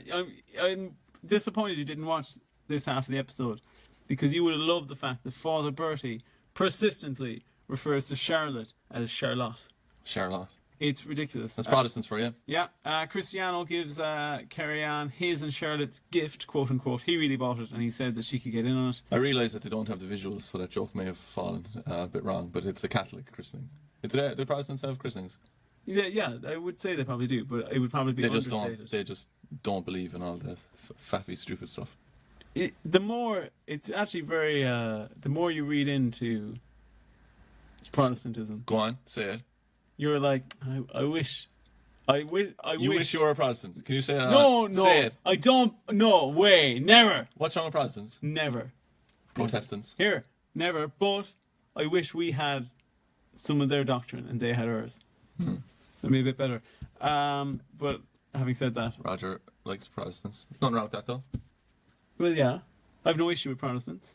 What do you think of Cromwell? Do you like him as well? Yeah. Huh? Jeez. Tell that to the people of Drogheda. I was hoping this wouldn't come up. Cromwellian. Oh. All right, go on. Where are we going? Wait, you've left me. What you've done now is, You're such a whinge. You've fallen out of a boat and you've gone, I can't swim. You have to save me. And Would then you not save someone if they fell out of a boat, you maniac? As I'm swimming to save you, go, you can barely do a breaststroke. What are you doing? Oh, I like the way I do you have any turn different into a wicked like witch in Snow White as well. Do you have any different colour life boy? No? Okay, that's great. That's grand. Oh, there's the 8th dwarf. Twatto, that's you. I am not Twatto. Twatto, yeah. Take that back. Here, take back that twat. Take back. What happens next? Take back twat. That's a good Twitter hashtag. Yeah, scene 11, yeah, Kyo comes in to threaten Robbie. I don't know where we are. Robbie's tricked out. Who cares? No, this is a good scene, actually. They're in the station house, and Kyo comes in and says to Robbie, as Robbie's closing up the station house, he says, you better get outside. There's a fire, he pretty much says to him. So Robbie picks up a fire extinguisher and goes, oh, for fuck's sake. And he walks outside. Here, weirdly enough, right? That's it. I'm watching Twin Peaks at the moment, and there's an extremely similar scene where Audrey comes in and there's a guy. She wants to get into this guy's office, and there's a worker out there, and she says, "Oh my God, I think there's a really big crash outside. I think a bus was involved," and your man leaves. Oh, exactly like that. Well, this is like that. Except Robbie gets outside immediately, and keep in mind he's been told this by a person who he absolutely hates, and he knows is probably going to try and kill him. He gets outside. There is no fire, and then he's beset upon by a group of people. And I said none of his army training came in. Couriers. He didn't even try to fight them off. Here, Robbie, like he could have beat them all off. I'd say Robbie. I'll just put it this way: I'd say Robbie's got a desk job in the army. You think so? He's a pencil pusher. He's not running up mountains. Here, but we were saying he'd beat everyone earlier. Oh yeah, but he's like Butterbean. Like, do you know Butterbean? No. Butterbean. Have you seen when Johnny Knoxville fought that boxer guy, that like super heavyweight Butterbean guy inside the department store? No. Oh my God, he absolutely like Mangles mills him, him. kills him. Like Really? he concussed him and everything. Yeah. Whoa. But he's a monster of a man. Scene 12, back to the christening. Carrigstown apologises for everything that's happened. Jake turns up. Did Father Bertie apologise for anything that happened in Ireland? No. No. All right, cool. He actually was steadfast. He said that a lot of the stuff that they did was good. Their work. Apart from that. And sugar-coated all the rest of it. Oh, Yeah. That's cool. I wouldn't be like the church to do that, though. No. Jesus has gone very anti-church. Well, that's because the episodes are like pro-church. Well, that's fair enough, yeah. Father Bertie saw... And I forgot as well, they molested the entire country. Jesus, man. Well, yeah, but this... You would have died if you watched this scene. Go on. And this is totally plays into your fucking tinfoil hat conspiracy. The Cristianos there at Will, and the two of them are up against a wall, and nobody's dancing, nobody's having fun, and the Cristiano says, "Come on, Will, we'll go dance." And Will says, "Oh no, we can't dance, not in front of the priest." And then Cristiano says, "Come on, Will. Straight people will never start the dancing." And he grabs Will by the arm and pulls him out into the centre of the room. And before he starts dancing, Cristiano asks Father Bertie, "You wouldn't mind if we started dancing, would you?" And he says, "You won't." He actually says, "You won't get a heart attack if the two of us start dancing with you." And Father Bertie chuckles and says, "No, just leave some room for the Holy Spirit." So I'm quitting the podcast. yeah, Like, that's the worst thing I've heard in Fair City so far. you And I just want to say, right, I don't mind that if people have a religion or whatever, like, do all you want, like, whatever you want to do, whatever makes you happy. It's important to some people. But that is horrendous. total BS. Yeah, that's the Iona Institute. You've missed some of the. I'm surprised. Here, can you stop rubbing it in? This second half though, like, is totally. Well, maybe you should have warned me. The next scene, scene 13, the lads. To be honest, it doesn't really sound that interesting when you describe it. So, are we getting to the? I'm gone. No, because you said it. I'm gone. You said it sounds really interesting. I'm gone. Do it alone. I will. Do it alone. Yeah, with your no notes. I'll bring in. I didn't do my homework. I'll bring in the Holy Spirit. Can I copy off of you? Oh, I only barely passed when I copied God. your homework. Jesus, go see a therapist. You're going to bring up your school life. Oh my. Okay. I did do my homework just for class though, because it was cool. Pathetic. So they've taken Robbie and they've held him up in some sort of warehouse, Cahill's warehouse, I think actually, and they take his phone and they hold Robbie's hands out on the table and they put the phone between his two hands, and then Kyo picks up her hammer and he says, "Oh, I'm going to see which one of these things would I smash. Would I smash the phone or would I smash your fingers?" And he says, "We used to do eeny, meeny, miny, mo. But you can't do that anymore because of the PC brigade." What is Fair City after turning into? I have no idea. But yeah, he says that. So they do some version of eeny, meeny, miny, mo I've never heard. It's called like Trip, Trap, Boop, Bop or something. Mm-hmm. And seemed meaningless. Smashes Well, that's the because they phone. can't do the racially charged original version. But you could just do the version with Tiger. Yeah, but, you know, Can't you do that? everyone knows what word should have been in there. I didn't know for years. You were just saying the other word. No. Oh, right, okay. I was saying Tiger. But what they do then is they smash the phone and they throw Robbie into a Freezer. Industrial freezer, Yeah. yeah. And I don't know what Cahill's job is and why he has a warehouse that includes an industrial freezer. But Is that where it ends? that's where that scene ends. Then next scene, useless scene. The next scene's the last scene, so I might as well touch on it. Cristiano asks Charlotte if she loves O'Sheen, and she kind of shrugs it off. Then Carrie-Anne asks Charlotte where is her baby, and Cahill has arrived and says, "Listen, we're just going. We're Would you leaving." rather die by freezing to death or being burned to death? You see, I think actually there's a certain point when you're freezing to death that you get into a state of delirium, and you think you're actually. That happens to us in the podcast. Oh, that's true. And you think you're experiencing bliss, but you're actually getting closer to death. Oh, that makes so much sense for the podcast. Yeah. Do you want to know something sad? Yeah.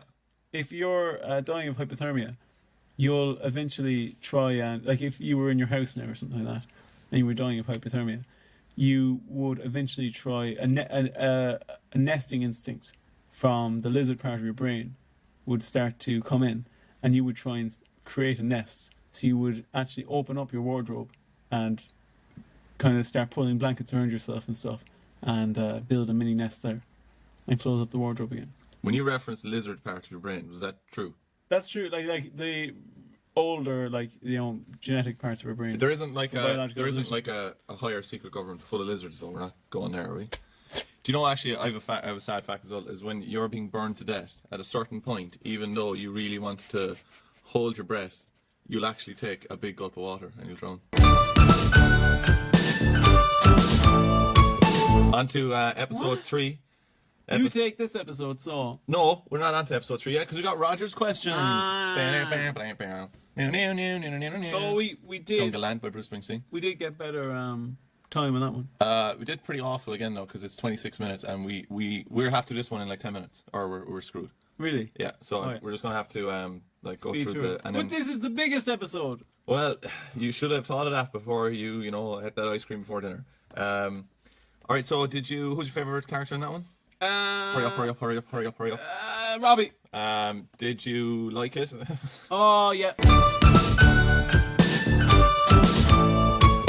Okay, so we're on to episode 3. And we have to do this in 10 minutes, so we apologise in advance if it doesn't make any sense when we run through it. Yeah. But none of these makes any sense anyway. Go on up to entertainment.ie there. Here. Make sure that saddle is off while you're cycling up. And, Oh, you're a horse. That's great. That's what I thought when you said saddle. Wait, what were you suggesting? Anyway, Aoife makes her feelings about Carrigstown clear while I was suggesting that you were being rectally invaded by that bicycle, alright? Okay, so... Why did you tell me that? Aoife makes her feelings about Carrigstown clear while Deco finds out about the passports. Elsewhere, Robbie's life remains in danger while Cahill, under threat of death, resolves to flee the country and Deegan makes an unexpected arrest. Alright, so we're in the Bishops in scene 1, and the Bishops are there and a million others, and also a well-known criminal, but we'll just ignore him because he's just in the sitting room. Yeah. And the christening is on, and Carrigstown and Cahill and Charlotte are all arguing about when they're leaving, what's happening, and who's getting the passports. Blah-de-blah-de-blah. And then Deco says my favourite line where he makes a speech. This is a proper conspiracy line. Yeah, this is Tinfoil Conspiracy Peak, where he gives a speech and he just thanks everyone for being there and whatever, and he goes, and of course, Father Bertie, and he goes, a lot gets said about the church, but it was a lovely ceremony. Yeah. Like, when you say a lot gets said about the church, that almost sounds as if people, like, it's just rumours. Yeah. Not, consistent reports. I'd like to think that Cristiano and Jake, not being from Ireland, are like, what's that in reference to? There are things sometimes that are said, like, I don't know, there's 800, kids buried in unmarked graves up in Galway, But, a lot gets said about church, but it was a lovely ceremony. It was a lovely ceremony. In many ways, it made up for it. Sure, like, that thing happened up in Tuam, where there's a few hundred babies just put into a, septic tank. But, it was a lovely ceremony. Was it? It was a lovely ceremony. It was very, say what you want about that, but... Scene 2, they weren't all bad. Scene 2, we're in the street, it's Damien, 2 tough CUNTs, I said here, and Mondo. And the TTCs. What's the TTCs? I just spelled it out.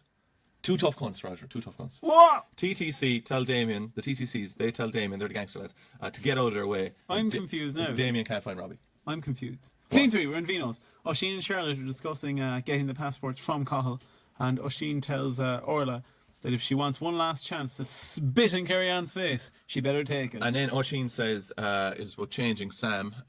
He says to Charlotte, you know that song, I would do anything for... Don't read my notes.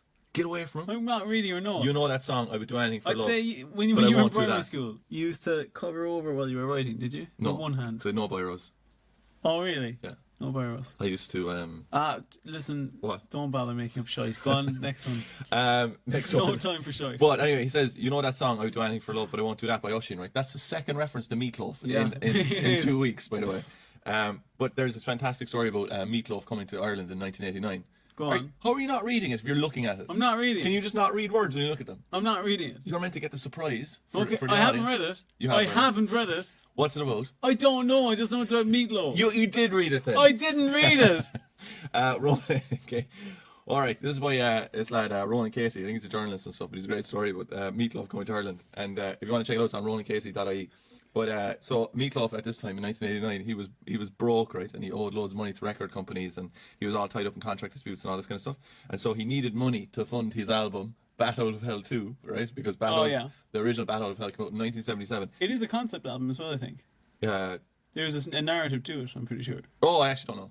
I think it is, but that would make sense. Yeah, it would definitely make it more palatable anyway. And there's a sequel. Yeah, but there's 43 million copies of that sold, and your man's broke like in 1989. That's unbelievable. But he owed them loads of money for whatever production costs and stuff. Anyway, but I'm sure he signed some dodgy contracts. But basically, there was a promoter in Ireland, and what he was doing was he was bringing washed up stars and stuff over to Ireland to do tours of rural Ireland, where he basically sold them to the fact that they will never give up on you in rural Ireland. Like, they'll always turn up and go to it if they know someone's there. So he plays this one in Moat. In Westmeath, right? And he's after what's been happening all along is they'd get a venue and it would have 300 people capacity or whatever, and the promoters would pack in like 700 people. Yeah. So they were just horrendous gigs, and he was meant to be doing these intimate gigs and they're horrendous. So anyway, he goes to this community centre up in Westmeath, up Moat, and it's absolutely jointed in there, right? And they have a chip van on the emergency exit of the community centre, so you can buy chips in the place, but you just can't get out if it's going to burn down. So people are being absolutely crushed inside this place, right? And they're all going bananas. They've been drinking all day long.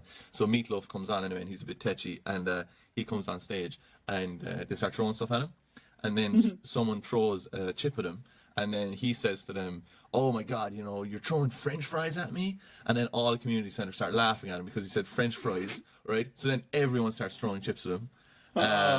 And so then he goes absolutely bananas, right? So then there's Meatloaf at one point goes, "Look, I'm off. I'm walking off of this." And he was hanging around with this guy who was his like bodyguard, but he was just some local fella looking after him. He actually said that bodyguard goes, "I'd take a bullet for Meatloaf." but anyway, he's there, and Meatloaf goes, "I'm off," and he goes, "No way, you can't. They'll fucking kill you if you leave the stage. Like they'll murder you." Like, so anyway, he stays up there, and he says, "If one more thing hits the stage, like I'm off. I'm not doing this concert." And he's going mad. And then the way they describe it, because this guy Ronan Casey said he was at this gig, like he said he's been crushed at the back. Going, "This is going on," but he said anyway that they saw like just a flash, like a glint of something off the lights, and what landed on the stage was a wheelchair with a guy in it. They threw him at Meatloaf, and the bodyguard guy tried to jump in front of the wheelchair, like basically like, you know, just to like stop it from hitting I'll take Meatloaf. a wheelchair for you. But Meatloaf threw his mic down, but the lead was really small, so it kind of whipped back and smashed his bodyguard guy over the head. Oh. But they went outside, and the mob followed Meatloaf like to the bus, and a guy said, like, you know, "Get back on that fucking stage," like, or whatever, like threatening him, like. And he swung at Meatloaf, and your man, the bodyguard, jumped in front of him and got his nose broken, and Meatloaf jumped on the bus and went off. And your man said he was quoted as saying, like, it was like being, you know, one of the president's men working with the Secret Service and all this. It's brilliant. Yeah. Do you have any consideration for time? No, I hate time. Thanks. Scene 4. We're in a fridge unit with Robbie in there, who looks a bit like Meatloaf from some angles. He does look like Meatloaf. A young Meatloaf. A frozen Meatloaf. Yeah. Whoa. But were you shocked by this because you didn't previously know that Robbie had been Yeah, put I in the was fridge? wondering why he was in the fridge. Here, what's going on with Robbie? He's looking a bit bad. Scene 5, we're in Deco's house. She and Charlotte arrive back with the baby. Charlotte, I don't know what she does really. Oh, brilliant. Orla, that's it. No, don't know what happened there. Do you have any consideration for time? Orla has arrived over to see what's happening. Charlotte announces Carrie-Anne's plan to everybody there. And Dolores finally realizes that Carrie-Anne is duplicitous and evil, and that she's been giving money to her for a new lawyer, but it's actually for passports. For those bloody passports, wasn't it? And Deco explodes. Scene 10. We're really skipping on that there. Yeah, we have to. We're scene 10. Carl and Steve, they eventually find out that Robbie is locked in a freezer like a cornetto, and they say, "Oh, we're going to go rescue him." So they arrive out in the warehouse. It's hilarious because Steve, who is currently going out with Carol, obviously doesn't like Robbie too much because he ruined his bust and all that stuff. Yeah. His undercover operation. And they walk in there, I'd say 2 seconds, and then Steve just goes, "Oh, it's no use, he's not here," and he just wants to leave straight away. I love that bit. Like he's like, "No, he's not here, let's not even try to look for him." And then he says, "Oh, you know, help, I'm in the freezer," or whatever. Yeah. And Steve gets on the phone, and he rings his guard buddies, I suppose, and he says, "Bring an ambulance to the warehouse and bring cold gear," right? Because obviously you need to put a blanket on the dude. But I was having a look around, and I was thinking, there's a scene in a while as well where there's another ambulance involved, right, for boating, and I was thinking, if they use that ambulance, like, does that mean that someone could have potentially died somewhere else because Fair City are using an ambulance? Because there was one less ambulance. Which, you know, is interesting, but is not true, because there's actually a company that specifically deals in like renting, or you can rent trained paramedics off them for time in your shows, so they'll do all the proper stuff, and you can rent a full working ambulance that is cleared like by what an actual ambulance should look, and is cleared by like the health bodies and stuff. Wow, that would be handy. So if somebody actually died during the scene. Yeah, exactly, because they're actually paramedics. They're the great bit here. Oh wait, I just want to mention they're AITmoviemedics.ie, just in case anyone needs to rent an ambulance. Can you imagine if they sponsored us? A weird That'd sponsor. be great. We will sell out. You missed my favourite scene, which is it's just one scene of Cahill getting into his car and saying, "Goodbye, Ireland, stay beautiful," and then he drives off into space. I also skipped the most important part of the whole week as well. Oh, you don't even act like you even realised this. I was going to bring it up. Scene 7, right? Scene 7. Oh God Almighty! Right, so we're in the Bishop's place again, which is hell on earth. Go on. Do you want to take half of it? No, actually, will you take the whole lot of it? Yeah? And I'll just chime in then. And With a story about Meatloaf in 1989. Okay, Deco's house, right? Chris and Will comfort Carrie-Anne in the kitchen while everyone else is calling her a big old bitch in the sitting room. And Dolores gives Carrie-Anne a dressing down as well and tells her that she's... Not sexually. No, what? And tells her that she's stealing a baby from Deco. And then she mentions that Lorraine and Jessica were stolen from her. They're Dolores' dead kids. Don't know how they died. We do. We know how one of them died. Well, yeah, I think the other one had cancer. But anyway, Aoife arrives in to see the aftermath of what's happened. And she comes into the sitting room first. And she's a great line where she says, I'm sitting in a youth hostel crying and she's hosting a party. It's Yep. a pretty good line. There's the fetish with parties again. Yeah, and then Oisin says that somebody needs to pay him back for the passports that he bought from Cahill. Yeah, so they got fake passports made up with fake names in them, and the fake name that Carrie-Anne got on the passport for her daughter Sam, for her alias is... Karen. Who is? Aoife's dead daughter. Who?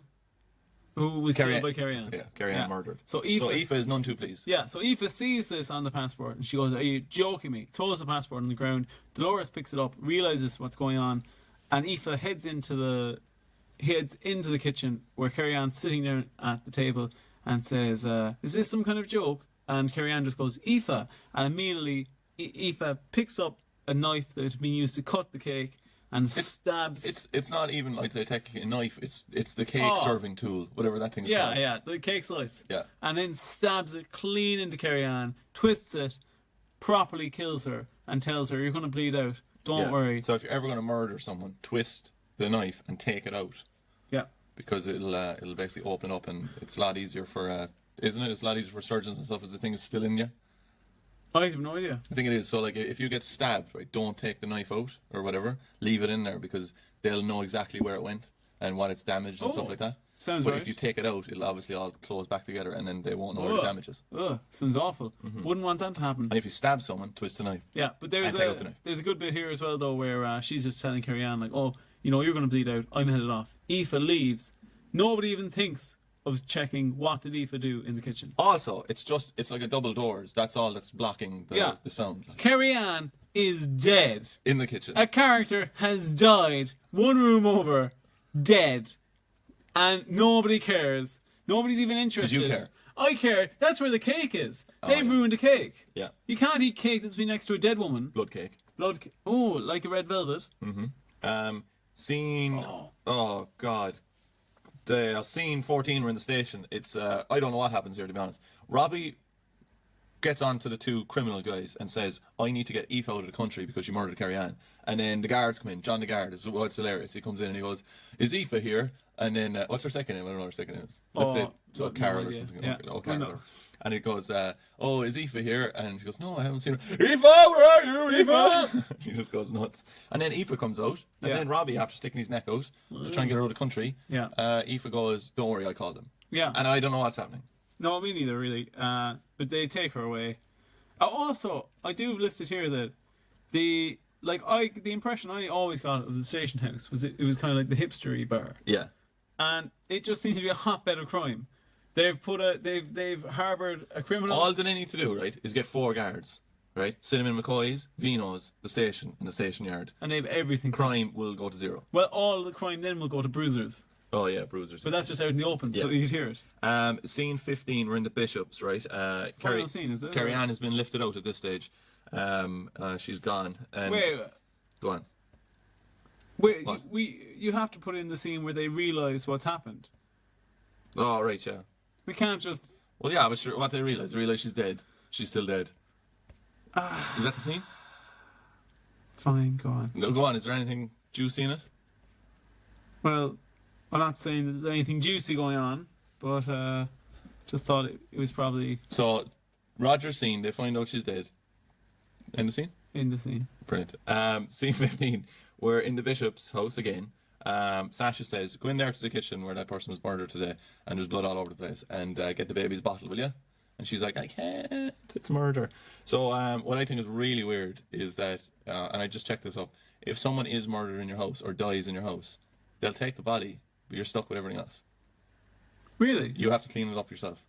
That's not true, is it? It is true, yeah. Really? So if someone gets murdered in your house, you have to clean it up What a mess. after the forensics people come in and stuff. Yeah.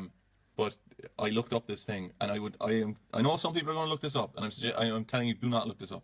But I looked up, crime cleaning Ireland, like, you know, and there's guys that do it. Yeah. But I think it's actually quite expensive as well, which you could probably imagine that it is. Yeah. And anyway, I looked it up, and they had an article in the journal, and it was like, here are the two boys, and you know, this is what they do, and whatever.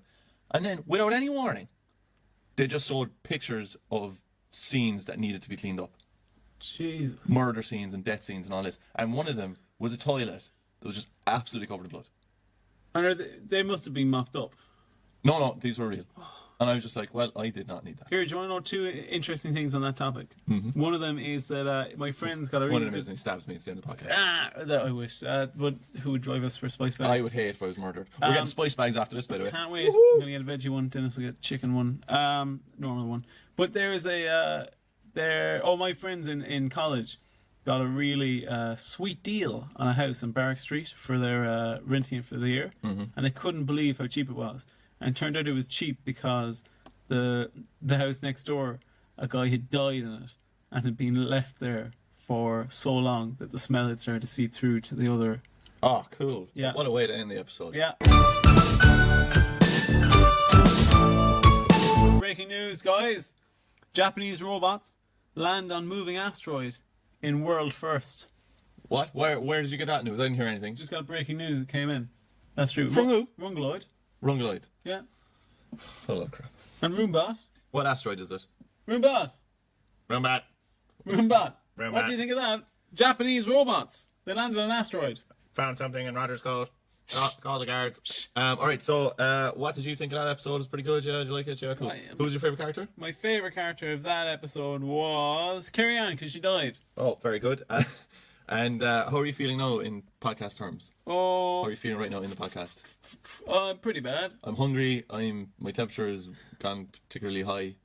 You're a baby, aren't you? And I'm feeling quite claustrophobic inside this me- fort of towels. Do you want me to hold you over one shoulder and make you burp on my back? I'd never want you to touch me.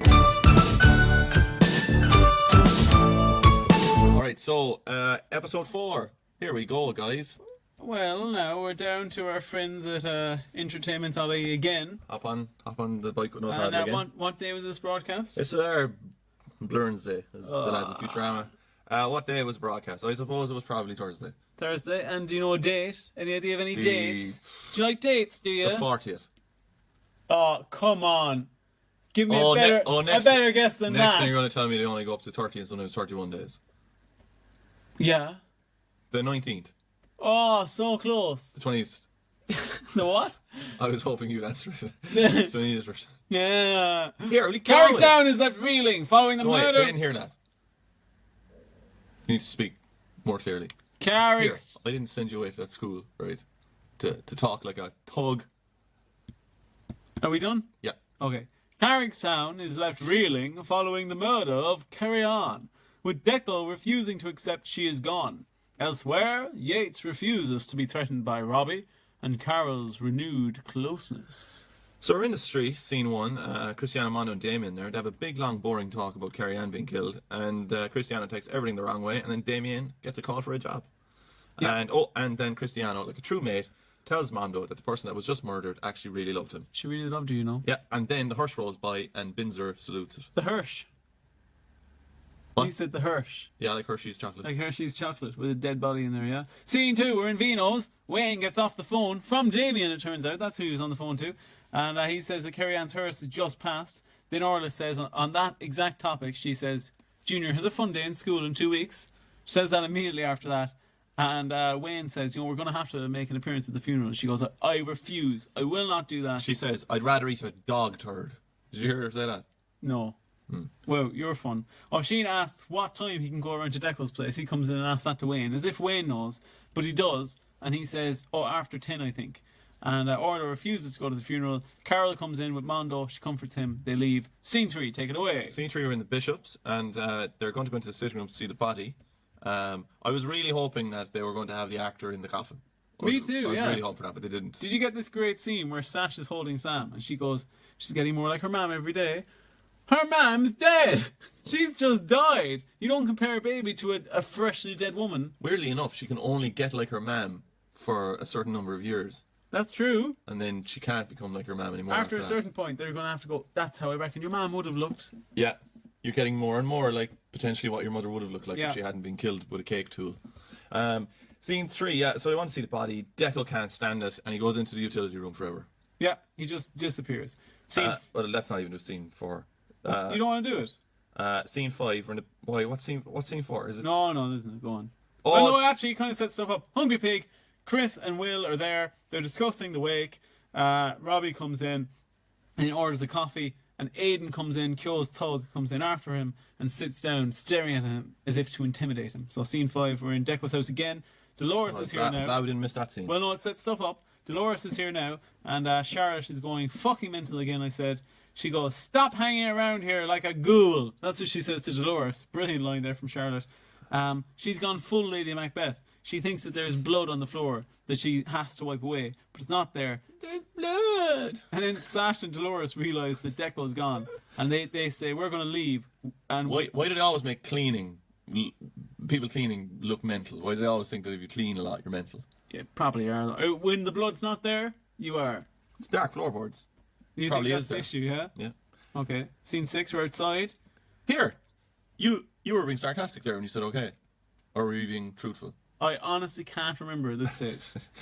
Scene 8, it's Robbie Williams, Aidan, Will Hey! and Christopher, or Cristiano. Aidan says Kyo has a job for him, make him very rich. And Kyo's like, cool. And then Cristiano freaks out at a very, very reasonable Will, Yeah. who's his boyfriend. And this is where I really picked up on it, that you're either very, very nice or completely insane. Yeah. We can't be a middle ground. So we were in There's the Hungry also, Pig. when they're talking about the crime mission. It's the Mission Impossible Yeah, music. Mission Impossible music in the Again. background No, it's not. That's not it. It's isn't it? Scene 9. We're in the street. Go on. This is yours. Okay, The floor is yours. Robbie leaves the Hungry Don't Pig. fuck this up now. Robbie leaves the Hungry Pig, goes outside, and Damien stops him to ask him why Yates is onto him all the time, asking him, what's up with Robbie? Are you up to some dodgy stuff? Kyo gets into his car, expecting, okay, I'm going to give it 10 seconds. Robbie's on the footpath now. He's probably going to be in the middle of the road in 10 seconds. Kyo pulls up his hood, gets into the car, and drives full pelt down the road. Except Robbie has been delayed by Damien, so he's not out on the road. Instead, Will has left the Hungry Pig, and Will walks out into the middle of the road. Boom! Blammo. Gets fucking And in pelted fairness, down. very good stunt work. Oh yeah, no, I didn't, because I didn't even consider the fact that it. They didn't actually knock someone down. Yeah, I was like, he's dead. Here's an extra 20. I think this happened during filming, and they just had to work around Yeah, it. they're like, did you get that? Did Yeah. you get that? Ma- Will's dead. Here, Chris goes down and it's like, somebody call an ambulance. Nobody's calling an ambulance. Damien takes ages to call an If ambulance. you're ever in an emergency situation like that, right? No, this is true, Yeah. right? If you're ever in an emergency situation like that, right? It better be. If you're next to the person or whatever, right, and you're taking care of it, what you have to do for people standing around, because a lot of people will be in shock, you say, Roger, you phone the ambulance, right? And then you get them to phone the ambulance, and you say to the other person, you go and do, like, say their name, you go and do this, and then you repeatedly ask them, are they doing that, Yeah. or whatever? And then everyone has a job instead of basically trying to do all the things yourself. You have to take control of the situation because there's going to be a lot of people in shock. Oh, Right, just very good. because what can happen Yeah. is no one can call an ambulance. It's what's that called? It's like diffused responsibility. I think. Oh is the yeah, psychological there term. was a big what's her? I'm not gonna remember her name. It's the woman who was raped. Yeah, and but everyone, it was a lot of bullshit. Yeah. It's We made up. better. No, yes. the let's study. clarify for that. The study. It was a woman in America. It was supposedly, this is in the 60s, I think, 50s or 60s, was raped and murdered in front of an apartment block. And the way it was told in the papers was that everyone was looking out of their windows, watching it happen from the apartment block, thinking somebody's bound to do something. Yeah, because there's so many other people here, and then no Yeah. one did anything. But in reality, But yeah, it was actually the two lads who did the study just fudged everything. yeah. Yeah, pretty much. So Where are we now? we are. Wait. There's something important. Oh here. yeah, Will's after getting killed. Oh, Yeah. I was thinking as well, right? They must be, you know the way you be in your own job, and I don't know, maybe well, I mean there is no job security these days in any jobs. Yeah. But let's say you'd be like, oh, let's say a big client is after being lost or something, and you're like, oh no, there might be jobs gone, my job might be gone or whatever. Yeah. In Fair City, they must be petrified when birthdays come along, like Fair City birthdays, Oh, because yeah. they're like, someone's going to die, like I'm going to lose my job. like what's going next year is the 30th anniversary of it. Like, Oh, everyone will be dead. they must be like looking for sending out CVs everywhere. They'll at this do what they stage, did with Emmerdale, where they clean out the whole place. Yeah, and do you know why they did that? I found this out recently. They No. did that because they wanted to get younger, more attractive actors. So they killed all the old people. Yes, in a plane accident. wasn't yeah, so they killed loads of people and then brought in like hip new Good. actors. it? Good. One great thing that happens here is Mondo runs over and starts directing traffic. Yeah, I saw that. Yeah, and I then saw it. I obviously saw it. yeah, and then an ambulance comes, right? And Chris is chatting, not chatting. He's shouting like, "Please tell me he's alive. If he's alive, he's my partner." And the ambulance man then turns and says, "Yeah, he's alive. We're going to take good care of him." But I think these are the guys that are being rented that you Yeah. said are full paramedics, because whatever they are, they're not actors. Because the way they deliver their lines is pathetic. He's alive. Roger, Oh no! our number one rule: don't get onto the actors. I know you're These guys a aren't. guy who spends his life saving people's lives, and you just called his acting pathetic. It is. It really is. Like, he's alive. What's the line? He's alive. We're going to take good care of him. All right, okay. And he Wait, fudges what's it. Chris's line? And then Chris says, "Where are you taking him?" And then the other ambulance driver, because they split the line, says St. Catherine's Hospital and pushes the thing into the ambulance. That is. All right, okay. What's his line? Okay, I'll be Chris, right? You be paramedic, right? You have to be better than pathetic. Okay. All right. Please tell me he's alive. I'm his partner. He's alive, but we're going to take good care of him. That was brilliant. Much better, wasn't it? Oh my god, that was great. Scene 11. Oh god, I don't know. Decco's shouting at people and stuff. Grey Wolf arrives actually, back. Oh yeah, Grey Wolf. And he's Grey got a Wolf. new beard. Scooter, aka Grey Wolf, aka it's his actual name. Can't remember. Dean. Scene 12. We're in the Bishops. It's Charlotte and Oisin. Charlotte is drinking a lot of rum. Yeah. And Charlotte then suggests, and this is what she suggests. I did not Oh, make this up. yeah. She suggests that they have sex with a corpse in the house, and she says it'll be pretty gothy or something. She isn't it? says we should take this upstairs. How gothic would that be? And Oisin instead just decides to make eggs. Lovely eggs, yeah. Yeah. Scene 12. Sex or eggs? I know which one I'm scrambling. Do you know, when I was watching that, I was actually thinking, God, I'd love some eggs. A few scenes after that, then Charlotte and Oisin are talking there again. There's some egg on toast there, and then Delicious egg on toast. yeah, it looks pretty good. And but Oisin, being a younger actor, hasn't copped onto things. He's not eating it. That's but true. He needs to eat it because he'll get a free breakfast. That's true. What way do you like your toast? Fertilized. Okay. So how do I like my toast? I like it that light brown color. Light brown. Yeah. You don't like kind of on the edge of burning? No, do you?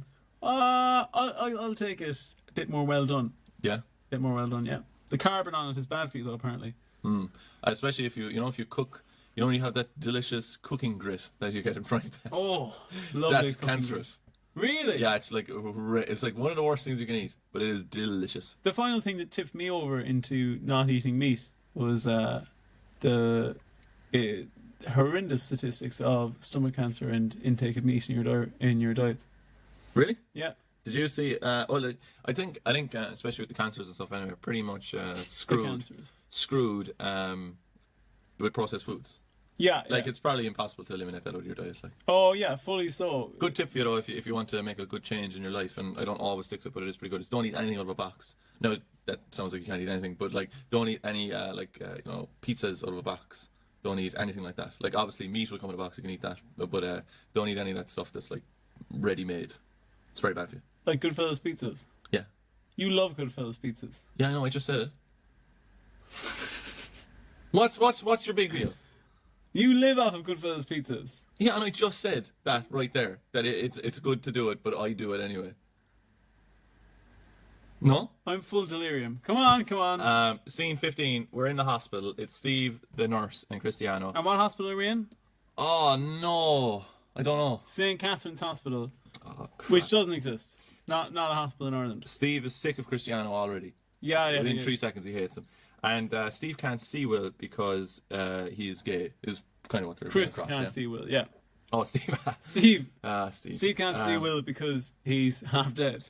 So instead, what he's going to do is he's going to sleep in the corridor. There's a fucking Ballygown water cooler in the even in the corridor of a hospital. Here, I don't know about you, but I love the refreshing taste of Ballygown purified water. Mm-mm. It's actually, I don't think it's purified. It's spring. River Rock is purified water. Oh, I can't wait. This podcast is over. I'm looking really forward to it. Scene 16. Carol, Steve, Robbie, Deco, Sasha. Kyo's psychic was found in a car park, beaten half to death by Robbie. And another reference to Bonnie and Clyde here. oh, that is good. I don't understand the process of that. Of like, is that the same writer putting in 2 Bonnie and Clyde references? But that doesn't make any sense to me, because if you're writing a script or anything, you'd be kind of aware, like, oh, I mentioned that already. Can't do it again, like, Yeah, because they'll write these scripts close together, I assume. Yeah, and So is it another guy reading another script and then I don't know, copying it? Wrong? but I also think that reference the last time it was brought up wasn't about Carol. Was it? No. It was about somebody else. Oh, it was about Oisin and Charlotte. Oh yeah, gone away. Yeah. God, how do I remember that? I don't know. Like, you're a sad prick. I'm a sad cunt. Come on. Sasha sits in silence with Deco. Carol suggests that Dean goes over to chat to him, Oh, there's loads of scenes left. but she says he might listen to you because you're a bloke. And Dean like suffs his pint and goes, "Sure, I wouldn't know what to say," and just rushes out. He might as well break into a full sprint and go out the front door. We're in the we'll just go to the last scene. Last scene. We're in the hospital. I have it down here that we're the location is the street, but I know that's incorrect. Oh, it's in the hospital, yeah. And who walks in? A woman called Mairead, and we don't know who Mairead is until the nurse or doctor says, "This is Mairead. It's Will's wife." Bam, bam, bam, down. Well, here's the thing, though, that really caught me, is at first I thought, oh, well, maybe he's just, from a they're former estranged. relationship. But she said, oh no, my darling, or something. Yeah, my baby. Yeah. Baby. As if he's living with her. He is? That's what the shock is. Yeah. Yeah. Wow. That's crazy. Like, he is bisexual. How does he? That's crazy. He's bisexual. He's bisexual, yeah. Being bisexual isn't crazy. No, but up until this point, we've been led to believe that the character was a gay man. Okay. Where? Isn't that a type of ham or something? What? Pork. Gammon. Gammon. Oh, it doesn't matter. Did you ever eat luncheon? Do you know what we should do? Did you ever eat luncheon? Never in my life. Have you not? No, what's luncheon? What? You don't know what luncheon is? Have you ever eaten corned beef? I've had corned beef, yeah. Yeah, luncheon is the worst parts of everything put into a circle. Slice. It's lovely. Here, I'm actually feeling like we're on a bit of a roll now. Did we do that in 13 minutes? That last episode, yeah. Oh. It puts everything in perspective, We doesn't absolutely copped out on that. it? Yeah. Here, do you know what we should do? We should just start the episodes again, because I feel like we've really... Honestly, how much would you have to get we've to hit start? our flow. How much would you have to get to start the episodes again? Oh, To do all of them again? if I was to do being this paid, 2 hour podcast if I was again. being paid $1,000 An for the episode day, for the day. I'd You'd do two it of again. them. Oh, I'd do it again. Go on. Go on, where? I don't know. Give me $1,000. So, right, that's the end of all the episodes this week. You're gonna have to be- What a riot. So, what was your favourite episode this week, Roger? My favourite episode. It was that episode that we just went by. Yeah? That we spent least time on. Yeah, burnt toast and rum is what I would have called that episode. And who was your favourite character for the whole week? For the whole week, you're Yeah. saying? Start to finish? Yeah. I'd say... Charlotte. If you were a character on Fair City, right, what's your name? What? What's your name on Fair City? If I was making up a name? Yeah. Jojo. Alright, your name is Jojo, right? And what do you work as in Fair City, or where do you work? I'm a tailor. A tailor. Oh, that's Tailor, good. yeah. That's good. Yeah. Do you have a suit shop? Yeah, suit shop. Or do you Suit hire. And what's the name of the suit shop? What's the name of this? Dressed to the 8s. No, dressed to the 10s. Dressed to the 10. And it's number 10. Brilliant. It's on number 10 on the street. My name would be Paul Brennan, and I'd be a businessman. Is it? Oh, that's taken. Oh, that's crap. All right, okay. So that's the end of this week, I think. Do we do anything else at the end of these things? Oh, don't you ask me my mental state. Oh yeah, how are you feeling now at the end of the podcast? I am raring to go. I am ready. No, but the podcast though. How do you feel? Yeah. I am ready for Spice Bag. Spice bag. Spice Bag. Here, lads. There's going to be a meet-up now after this episode. You know what a We're going to Ballincollig. Do you know what a vegetarian spice bag It's is? some spice. It's a bag of chips. Yeah. No, with some spice on it. Spicy chips. Can you ask for spicy chips when you go in? Hey, do you know those spicy chips? Say that. Here, lads. Do you do those spicy chips? I have also, what's the minimum charge on the card? I have to let Roger lie down for a while.